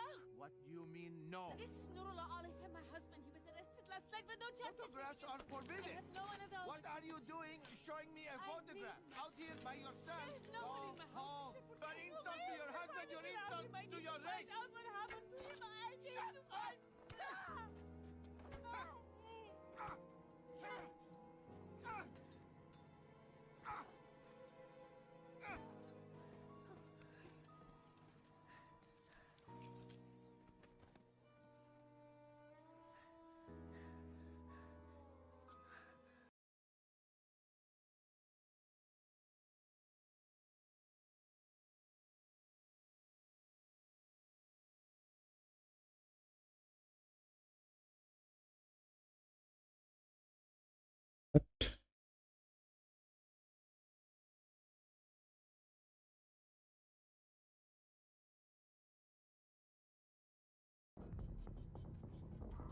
Ready.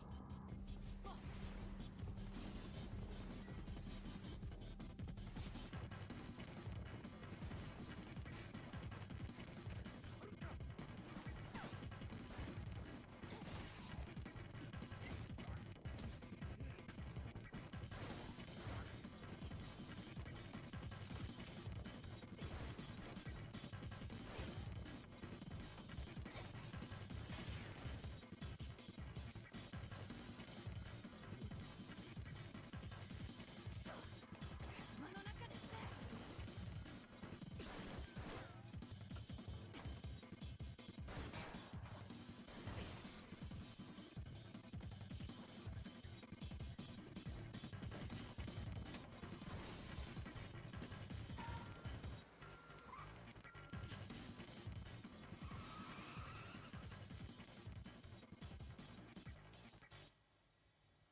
Gotta be kidding me again?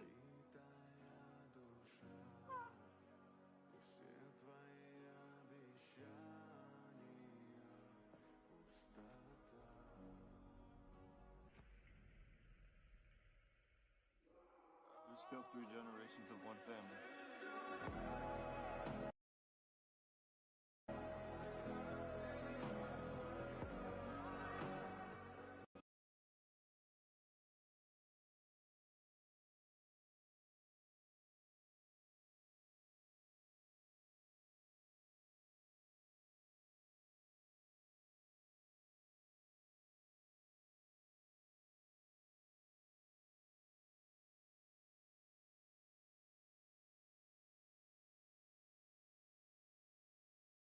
Again, no, Lamar.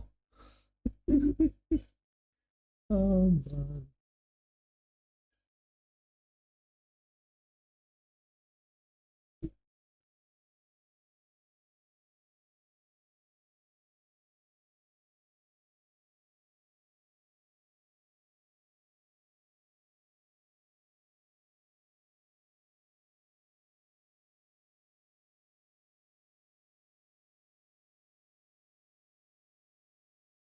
Oh shit.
Okay.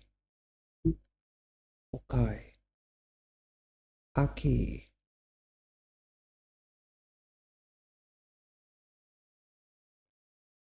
Wait, what is happening over here though? Today we did a little collab stream with Lynn, and we were missing you yesterday.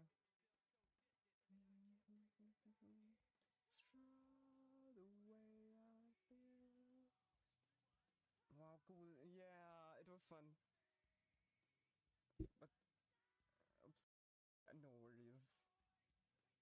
Not much happened. It was just catching up.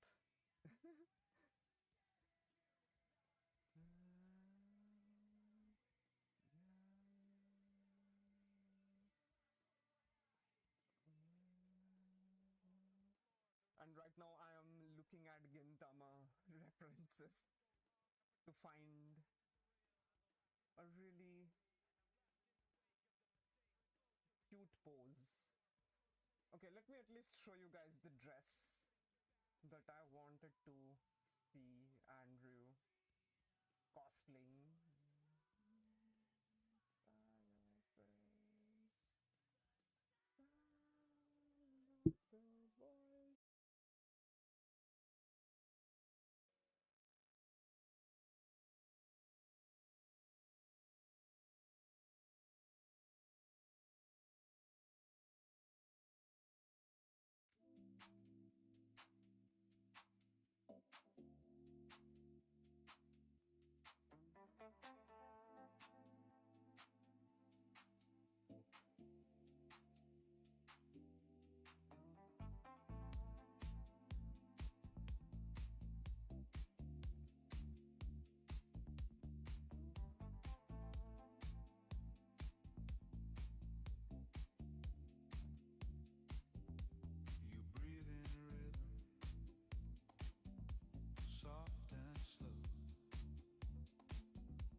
Just realized something. What did you realize?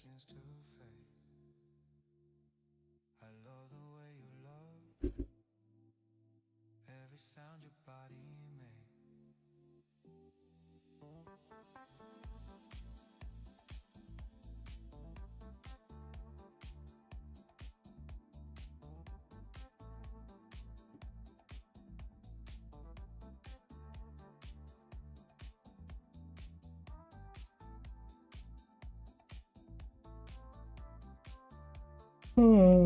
I will DM you.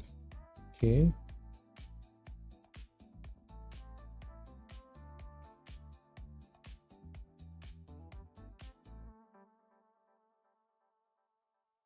Life is sometimes so sad that you don't have people to share your idea and sadness with. Yeah, it do be like that, but it's perfectly fine. Mhm.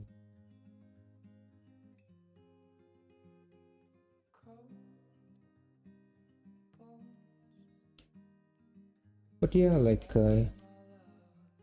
there are people, for some who have like everyone to talk, someone to talk to, while some people don't have. So it's completely fine the way it is, you know. Sometimes you are happy, sometimes you're sad. So, you know, what I do, I just draw. Simple as that. Whatever I feel, whatever emotions I want to convey, I just draw them. Like right now, I'm currently like, yep, all right, yep, exactly. People maintain diary for that reason, right? And I think that's a really good thing. Most of the people who like do this kind of stuff, like writing whatever happens in their life, tend to be extremely good writers, you know, like authors of very famous books, from what I've seen.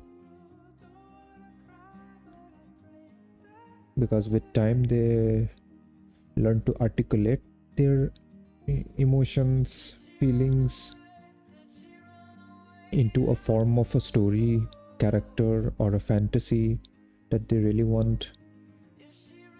And yeah, poet, draw, or poem, exactly. And I think that's the beauty about it. For example, right now I am currently animating about what I feel every day in my life. Like you may not be able to see the complete animation because as you can see, I'm still working on it. But soon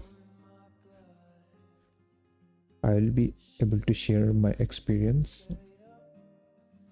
on what I feel like, what I wanna convey to people about my emotions. Of course, it's not like there will be nobody out there to like share your ideas and sadness with. But hey, I'm posting it out there. There will definitely not be every people, but very, very few people who will receive that what you wanna convey, you know. So yeah, like this is one of the many reasons that I'm drawing and animating, so that I can get to like convey my emotion into something tangible and possibly even share with people around. Simple. Yes, I think that's how social media should be used, you know. You can be creative with your emotions in the way you convey it. That's how probably it should be. So you don't need people, you need yourself more. Exactly. Wait, how should I even draw?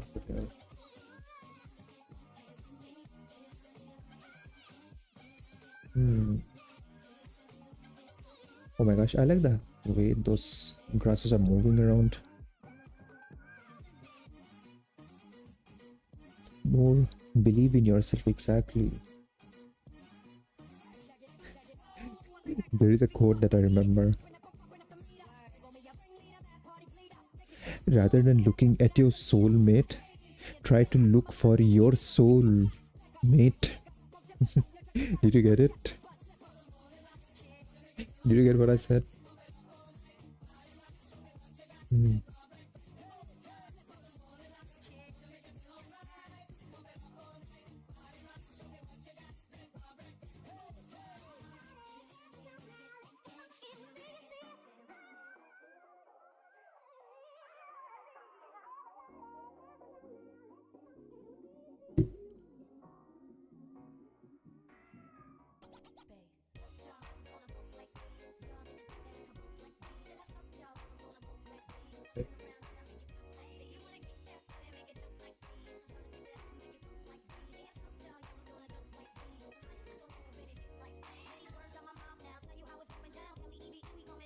Yeah, maybe that's how it should.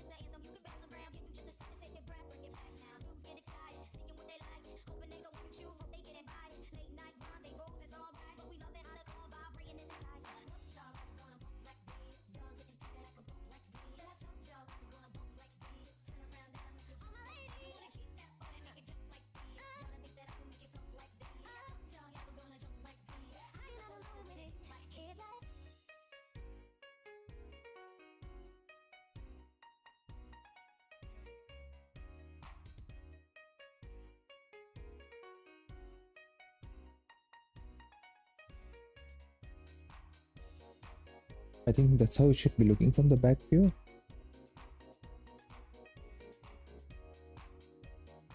Repeat it. You know what?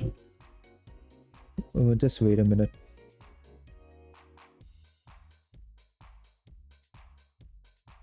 Where is it?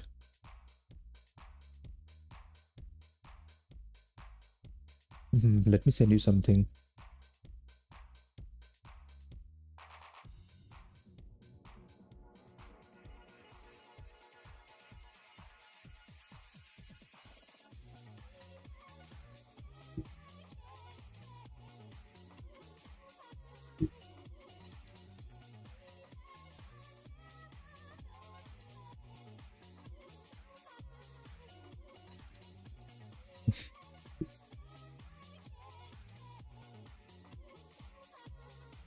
Look at this, I sent you something.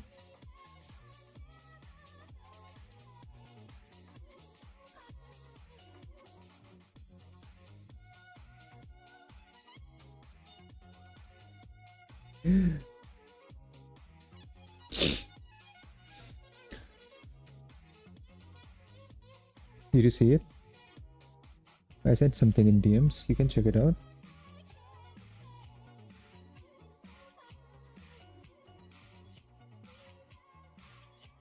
What should I even send? I mean, what should I even make her wear?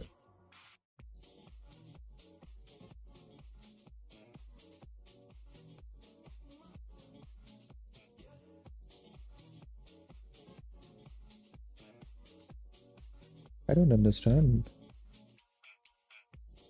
Okay, this is gonna be like the back part of it. So...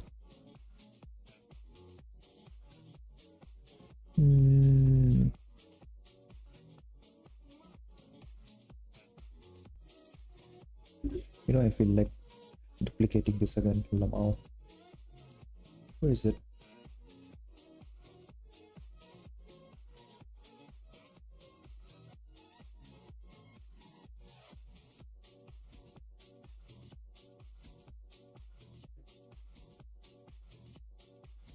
pick it 44. Fine.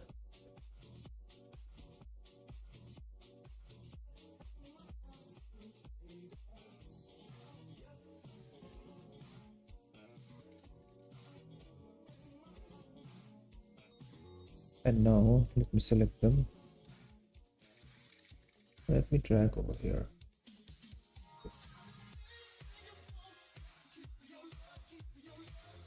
Much better. Yes. Ooh. Yes, I get it. True. Yes, exactly.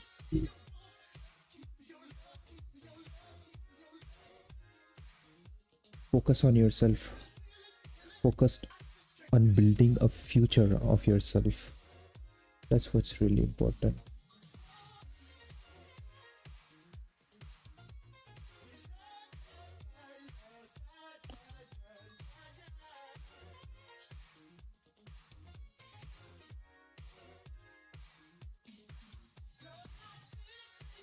You know what I'm trying to make? I'm trying to make this one. Wait, let me send it to you.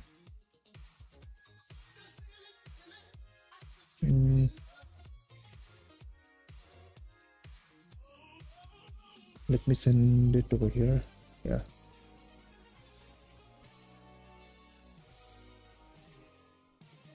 You are now listening to Makarosu 8299.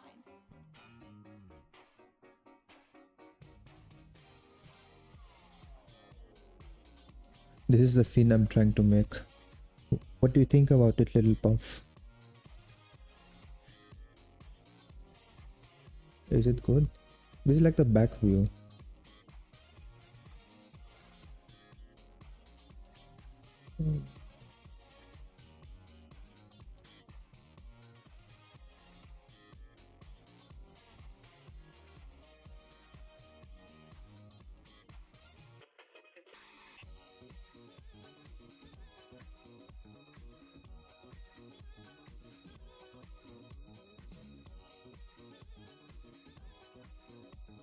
Nice, looks nice, amazing. Oh, thank you. Yeah, like this is gonna be like the back view, and then I'm gonna make the front view something like this. Wait a minute, where did it go again?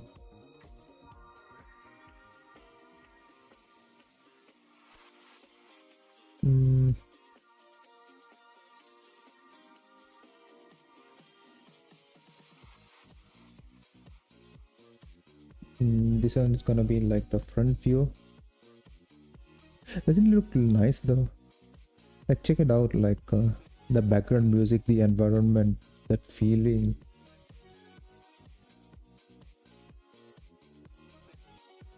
That's what I really want to make it.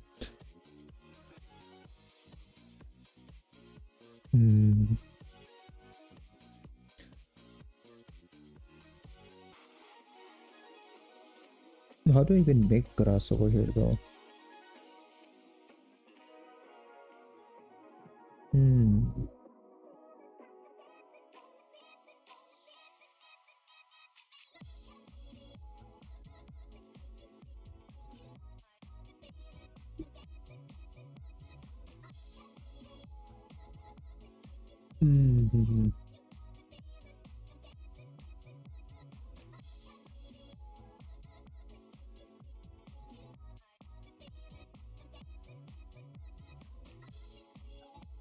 So yeah, this is like my idea that of what I want to make.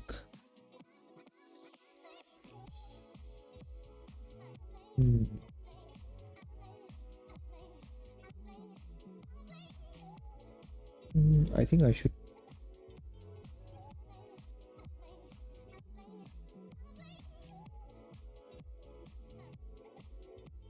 I think I should do that.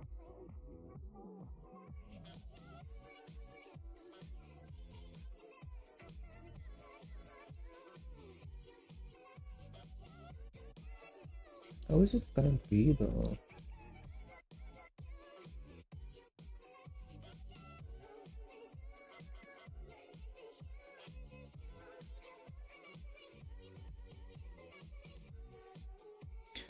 How to get such nice advices? What do you mean getting nice advice on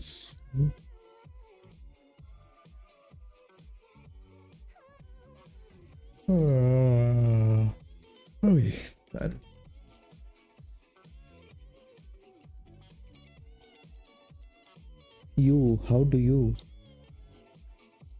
How do you get such nice advices?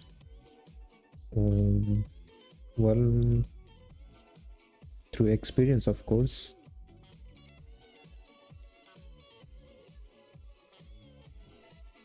I have lived quite a life, I would say. And yeah, on the basis of that, that's how it is. Like, it is what it is. That reminds me, I actually forgot to turn on my cat. Let's go. I had my cat turned off this entire time. Wow.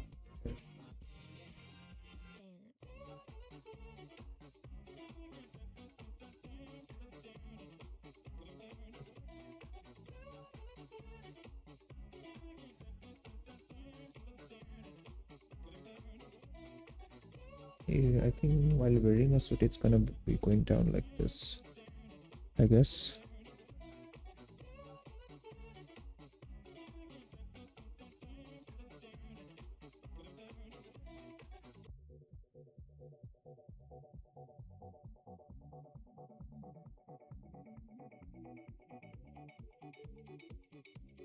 And also, like, I have tuned my Instagram algorithm to give me such kind of stuff, so yeah, that's also how it is. Wait.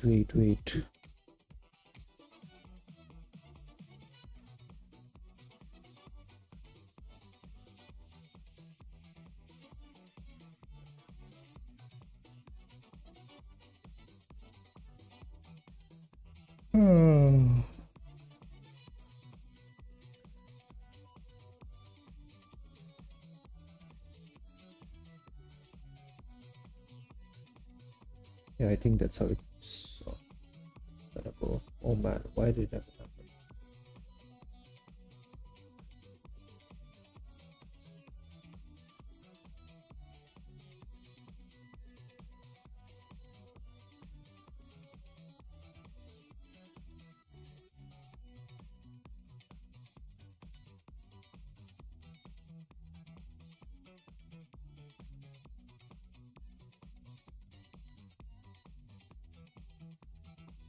Huh? Middle single. Wait, what?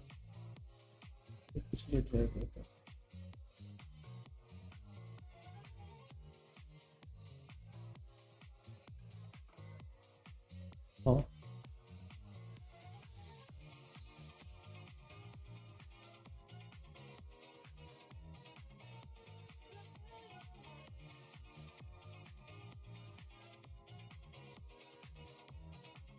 What?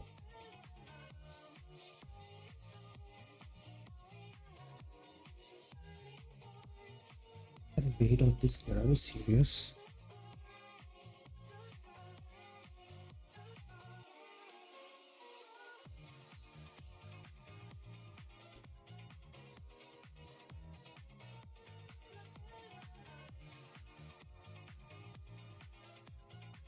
No way.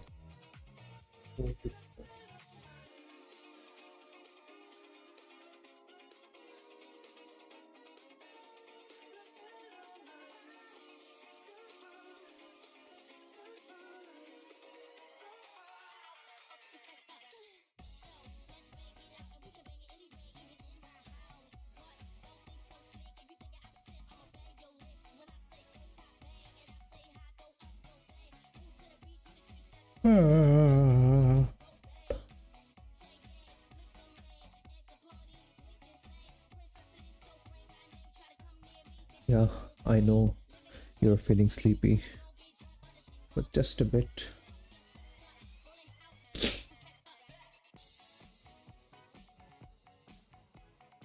I guess it's fine now.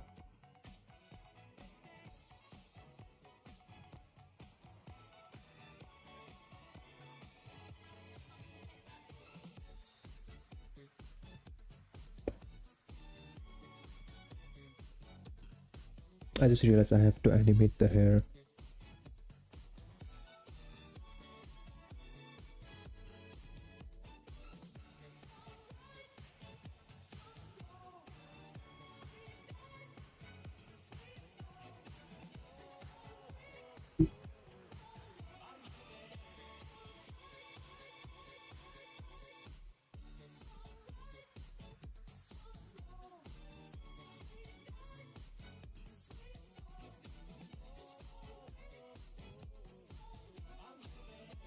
Sorry.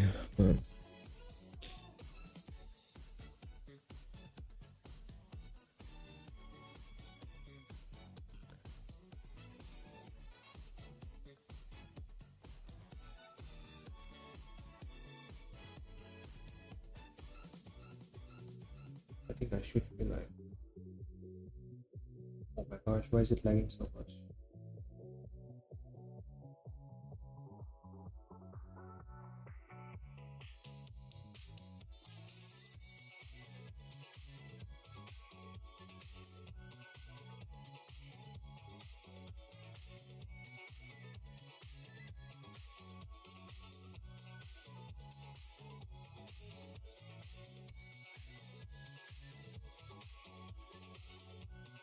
I just realized one thing.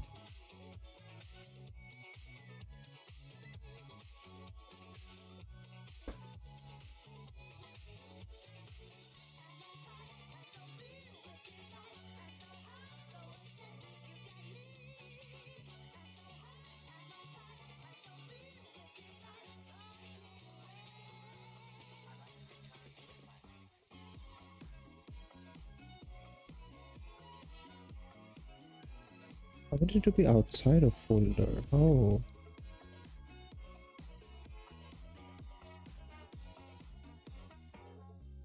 Okay, you know what?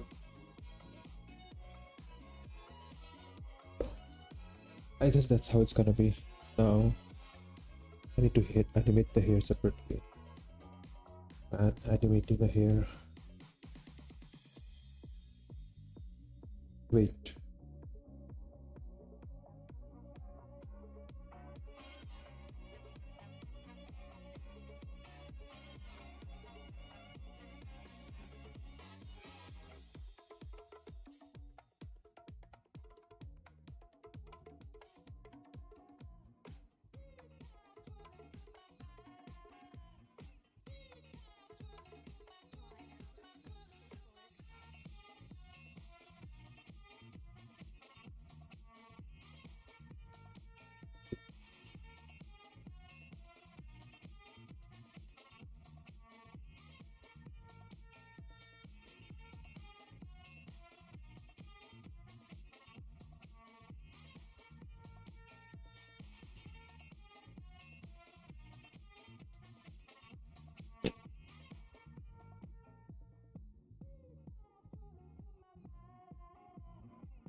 Oh, it's fine.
Okay, I forgot to remove this.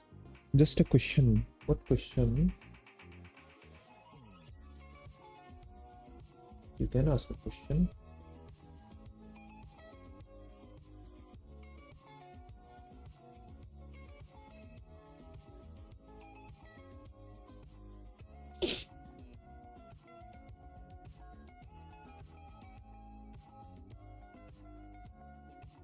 In the corner, which says time to lock in. Why is there a monkey? It's there to encourage you to not get distracted and simply focus on work that you're doing. That's it. That's just it. It's always there to like motivate you. Whenever you're distracted, you just simply look at the monkey, and that monkey is telling to you that it's time to lock in. So that's how it is. You know what? Let me search how to animate hair. How to animate blowing hair. Yeah, this is the one. Hi, my name is Dong. I work in the Japanese animation industry. You cannot be serious. It's him. My buddy Ben once said that the only Okay, good night. Okay, you're going to sleep now. Very good job. Good night, good night. Have a good sleep. Pat pat.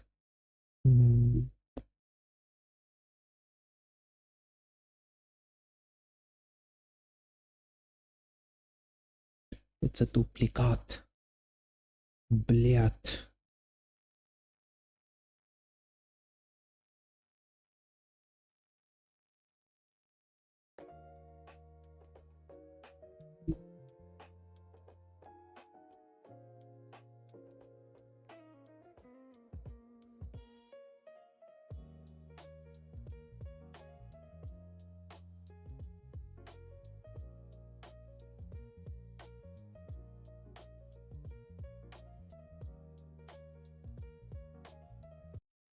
Yeah, I was supposed to watch it. certainties in life are death and taxes and scenes in anime with the character's hair blowing in the wind. I have drawn my fair share of these types of scenes, and since they're so ubiquitous, let's learn how to animate them.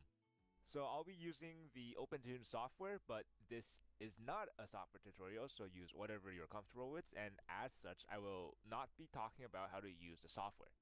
I have a video on OpenTunes and my workflow, so if you have any questions, please watch that. First, we need to start with the basics. Here we have something called the seaweed exercise, involving a piece of seaweed swaying in the ocean current. And this is designed to teach newer animators about wave motion. And this is the foundation for our hair blowing animation. Take some time to do this if you have never done this exercise before. Imagine this line is a piece of seaweed and it's attached to the seabed at the bottom. This line is a C curve and we will label it A1. When the seaweed moves, we will have the part fixed to the ground move first, and then have the tip be delayed. So, if there's a rightward force pushing the seaweed, the bottom half will move rightward, but the tip will be delayed and will still be moving leftward. So, for the next key, A2, it will look a bit like this S curve here. A3 will be a mirrored version of the C curve of A1, so the current will still be pushing the seaweed rightwards, and the tip by now would have caught up and will also be moving rightwards. And again, the last key drawing, A4, will be a mirrored version of A2. Here, the direction of movement changes, with the force pushing the seaweed leftwards, and since the tip is delayed, it will still be moving rightwards. This would be an S line, like A2. Now, with our keys, we can flip through them to see how the movement looks like. Now, we have to add some in-betweens. I'll add 2 in-between drawings between each key drawing. The in-betweens will be technically equally spaced, but are actually a bit tricky. So while the bottom half of the seaweed act as expected and will be equally spaced, the tip will move more in a figure 8 pattern, like this. It will make more sense if I show you, so let's turn on our onion skin and start drawing. Between A1 and A2, the line will slowly change from a C curve to an S curve. These 2 drawings are generally straightforward and you can treat them as a standard in-between. Between A2 and A3, the bottom half of the seaweed can be treated as standard in-betweens, but the tip will slow down and overshoot the key drawing while the seaweed turns from an S curve to a C curve. Also note that the spacing near the tip has been more favored towards A2, with the spacing closer there. For A3 to A4, we do the same thing we did for A1 to A2, but flipped. And again, same thing with A4 to A1, where we just flip what we did for A2 to A3. Now that we have everything drawn, I will put all the drawings on 3s and we can play it back. And there, we have our swaying seaweed. Look at how mesmerizing it is.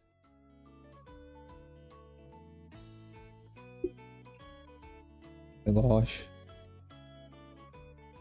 Hair blowing in the wind uses the same principle as our seaweed, except now it just becomes more complicated as we have to track multiple strands of hair.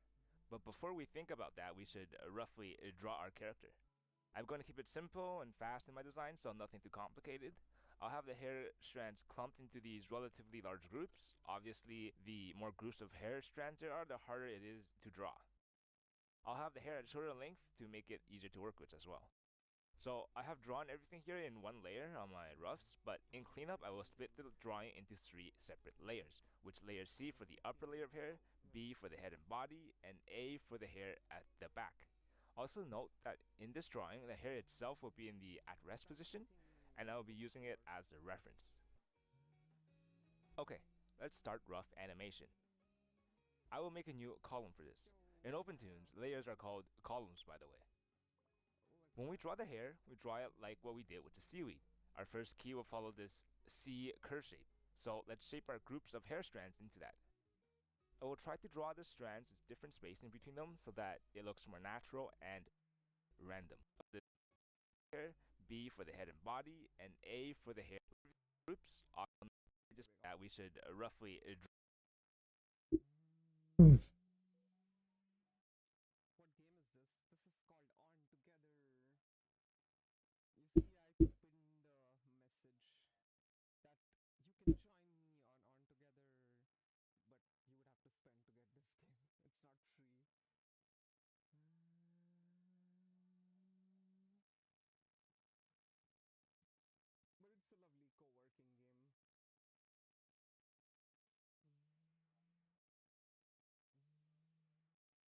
Join in this game, you would be basically like on this map, and then you would be able to sit next to me or around anywhere in the map basically, and you can do your own thing.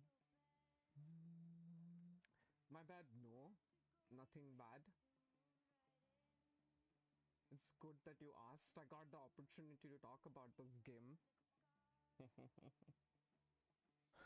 Draw our character. I've clumped into these to draw. I'll have the hair at shorter length. let's get back to work, shall we?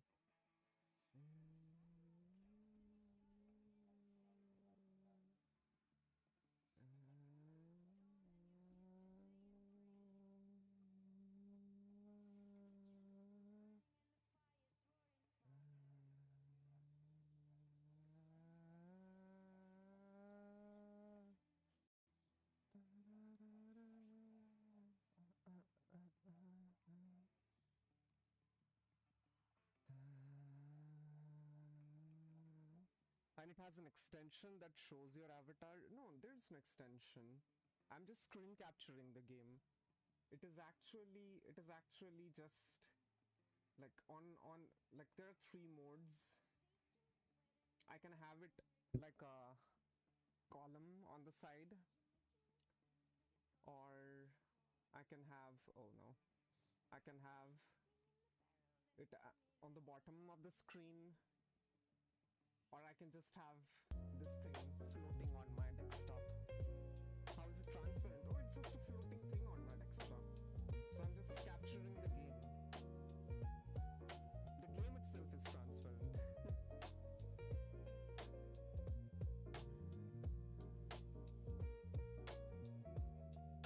Yeah.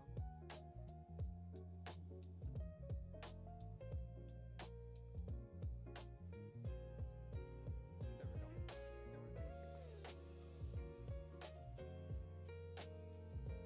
Can I zoom in more?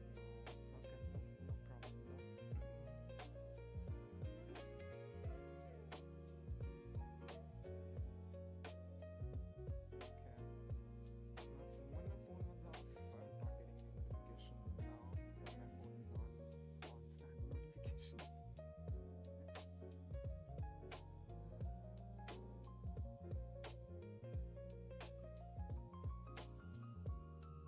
on, constant notifications. I prefer when my phone is switched off.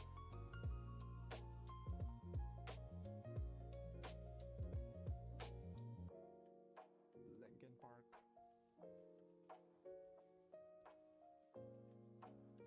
Oh yes. What? About phone? Yeah.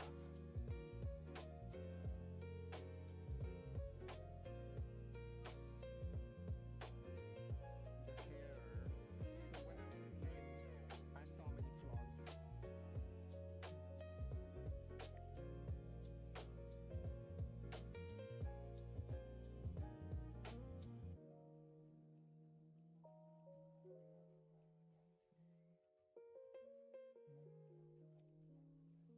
Hypocrisy.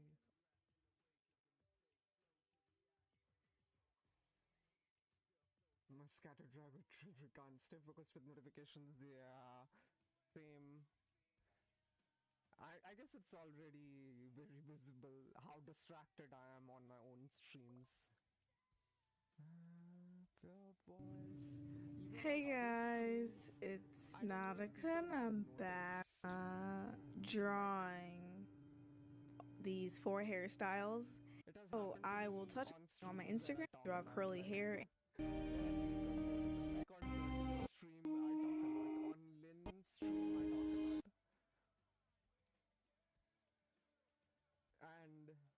And like whenever I talk a lot, if you notice, you will see that I all of a sudden I completely say something off topic.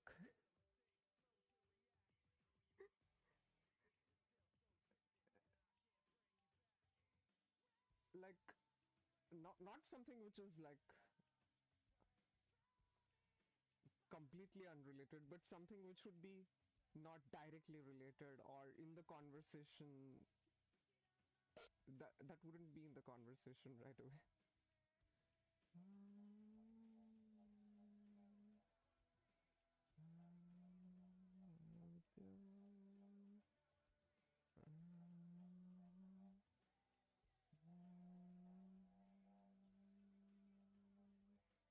I need to get better at working while talking.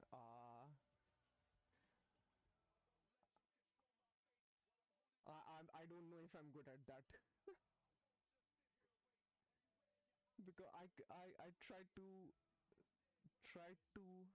talk while I'm working on streams. But if I stop streaming for a couple of days, then I completely lose that.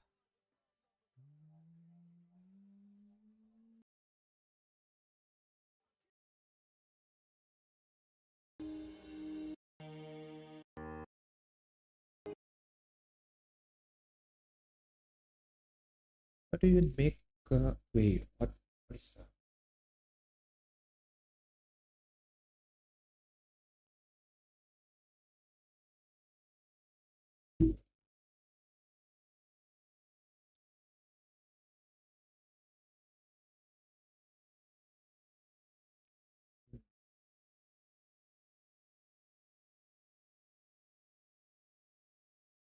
Okay, I'll just make that.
Like time folding.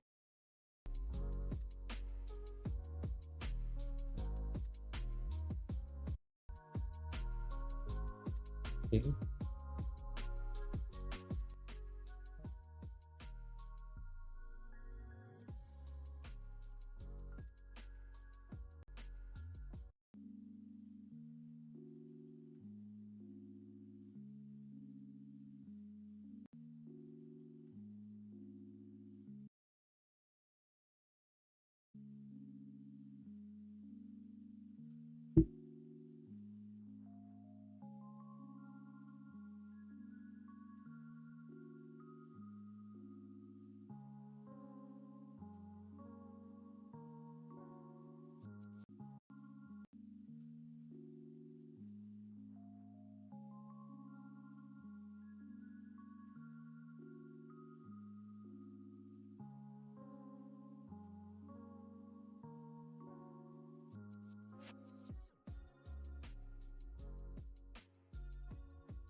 Keep the lines for the collar and shoulders soft, letting the fabric drape naturally over the body structure.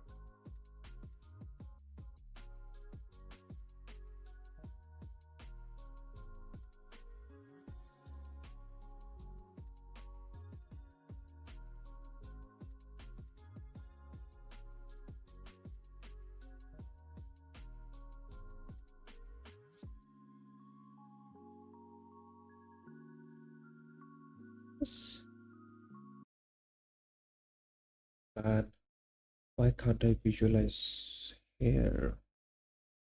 You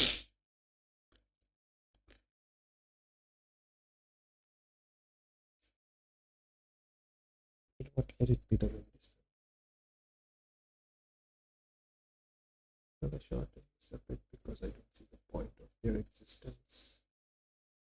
It's only making them look another here.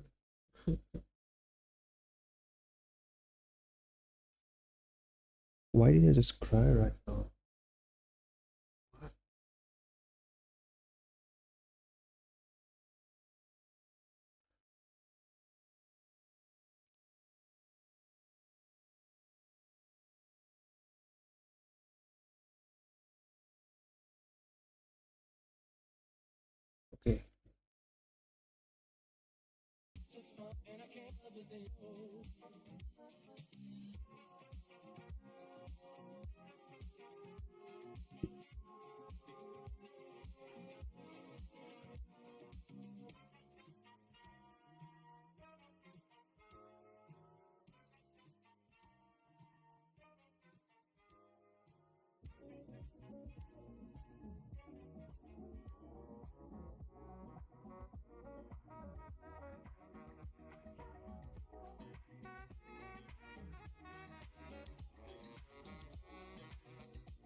Link to make it easier to work with.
I'm wild, you liked that, the type of girl that bites back. HD and deadly, one sip of me, you lost your mind.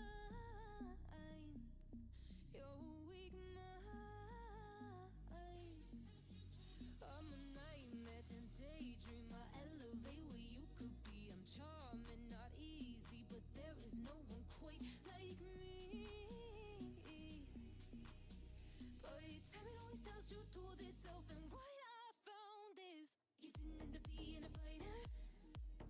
tragedy, you've always been a quitter, your desire. Like gravity, you crack under pressure. One way you're taking shelter. Time it always tells you through this self, and what I found is I'm better off, better off, better off, better off with you gone. Didn't measure up, measure up, measure up, measure up with your talk. Now words out on the street, you couldn't keep up with me. We slowed down to watch you leave, so now you're gone.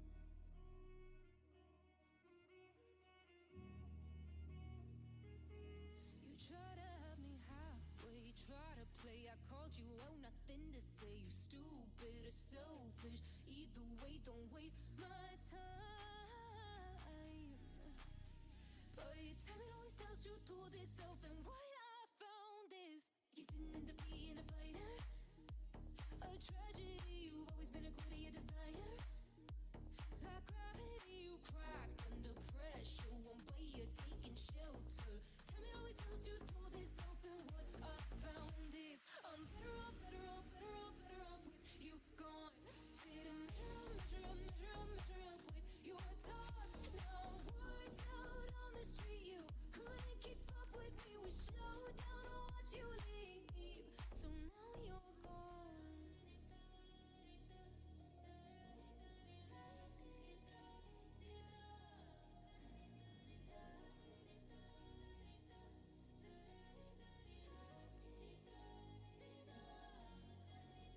Everything you said you loved are the same things that made you run.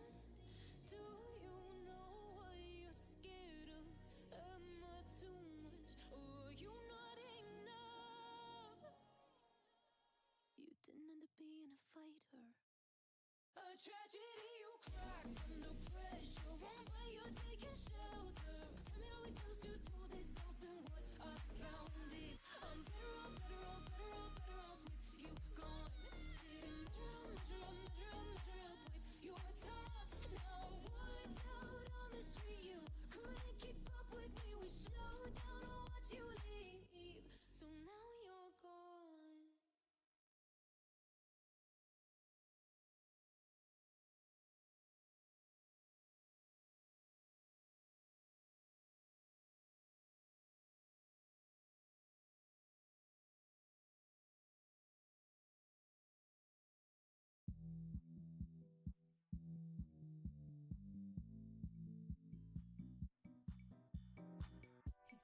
He said, hey sister, it's really, really nice to meet ya. I just met this 5% guy who's just my type. Like the way he's speaking, his confidence is peaking. Don't like his as well. So I have drawn everything here in one layer on my roughs, but in cleanup I will split the drawing into 3 separate layers, which layer C for the upper layer of hair, B for the head and body, and A for the hair at the back. Also note that in this drawing, the hair itself will be in the at rest position, and I will be using it as a reference. Okay, let's start rough animation. I will make a new copy.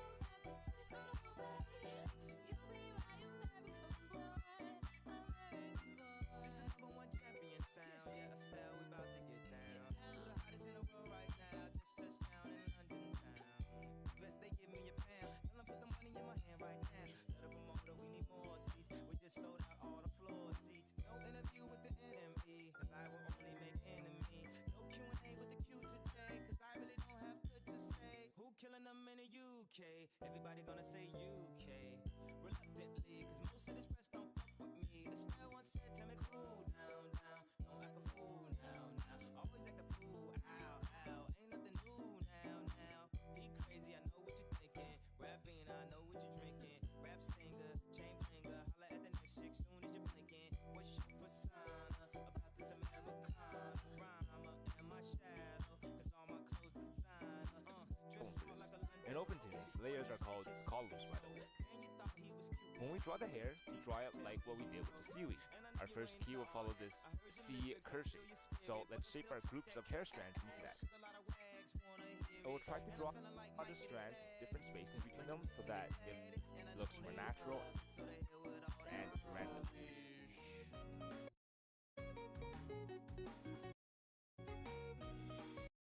When we draw the hair, we dry it like what we did with the seaweed.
हाँ ये सभी गाय गोबर कर रही है हाँ वो तो कर रही है लेकिन ऐसा इन तस्वीरों में क्या है जो गायों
I decide when we're done, Lama.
first key will follow this C curve shape.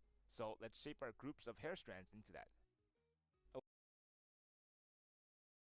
We'll try to draw the strands with different spacing between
them so that it looks more natural and random.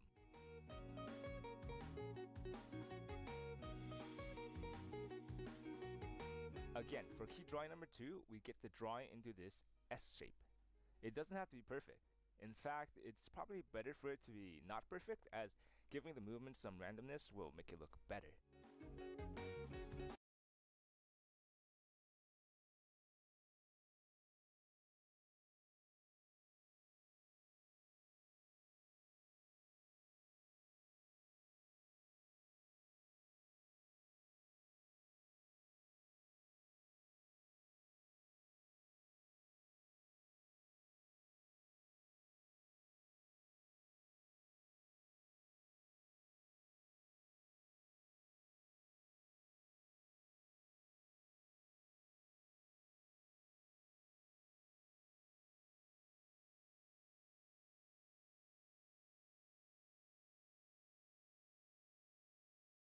I think it's supposed to straighten out a bit.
I think it's not supposed to rotate from that point.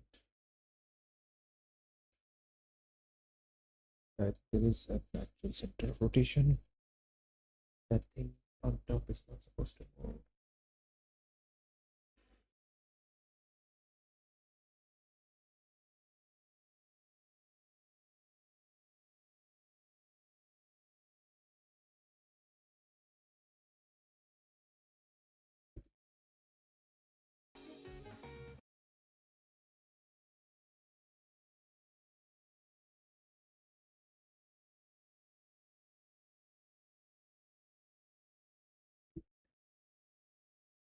You know what?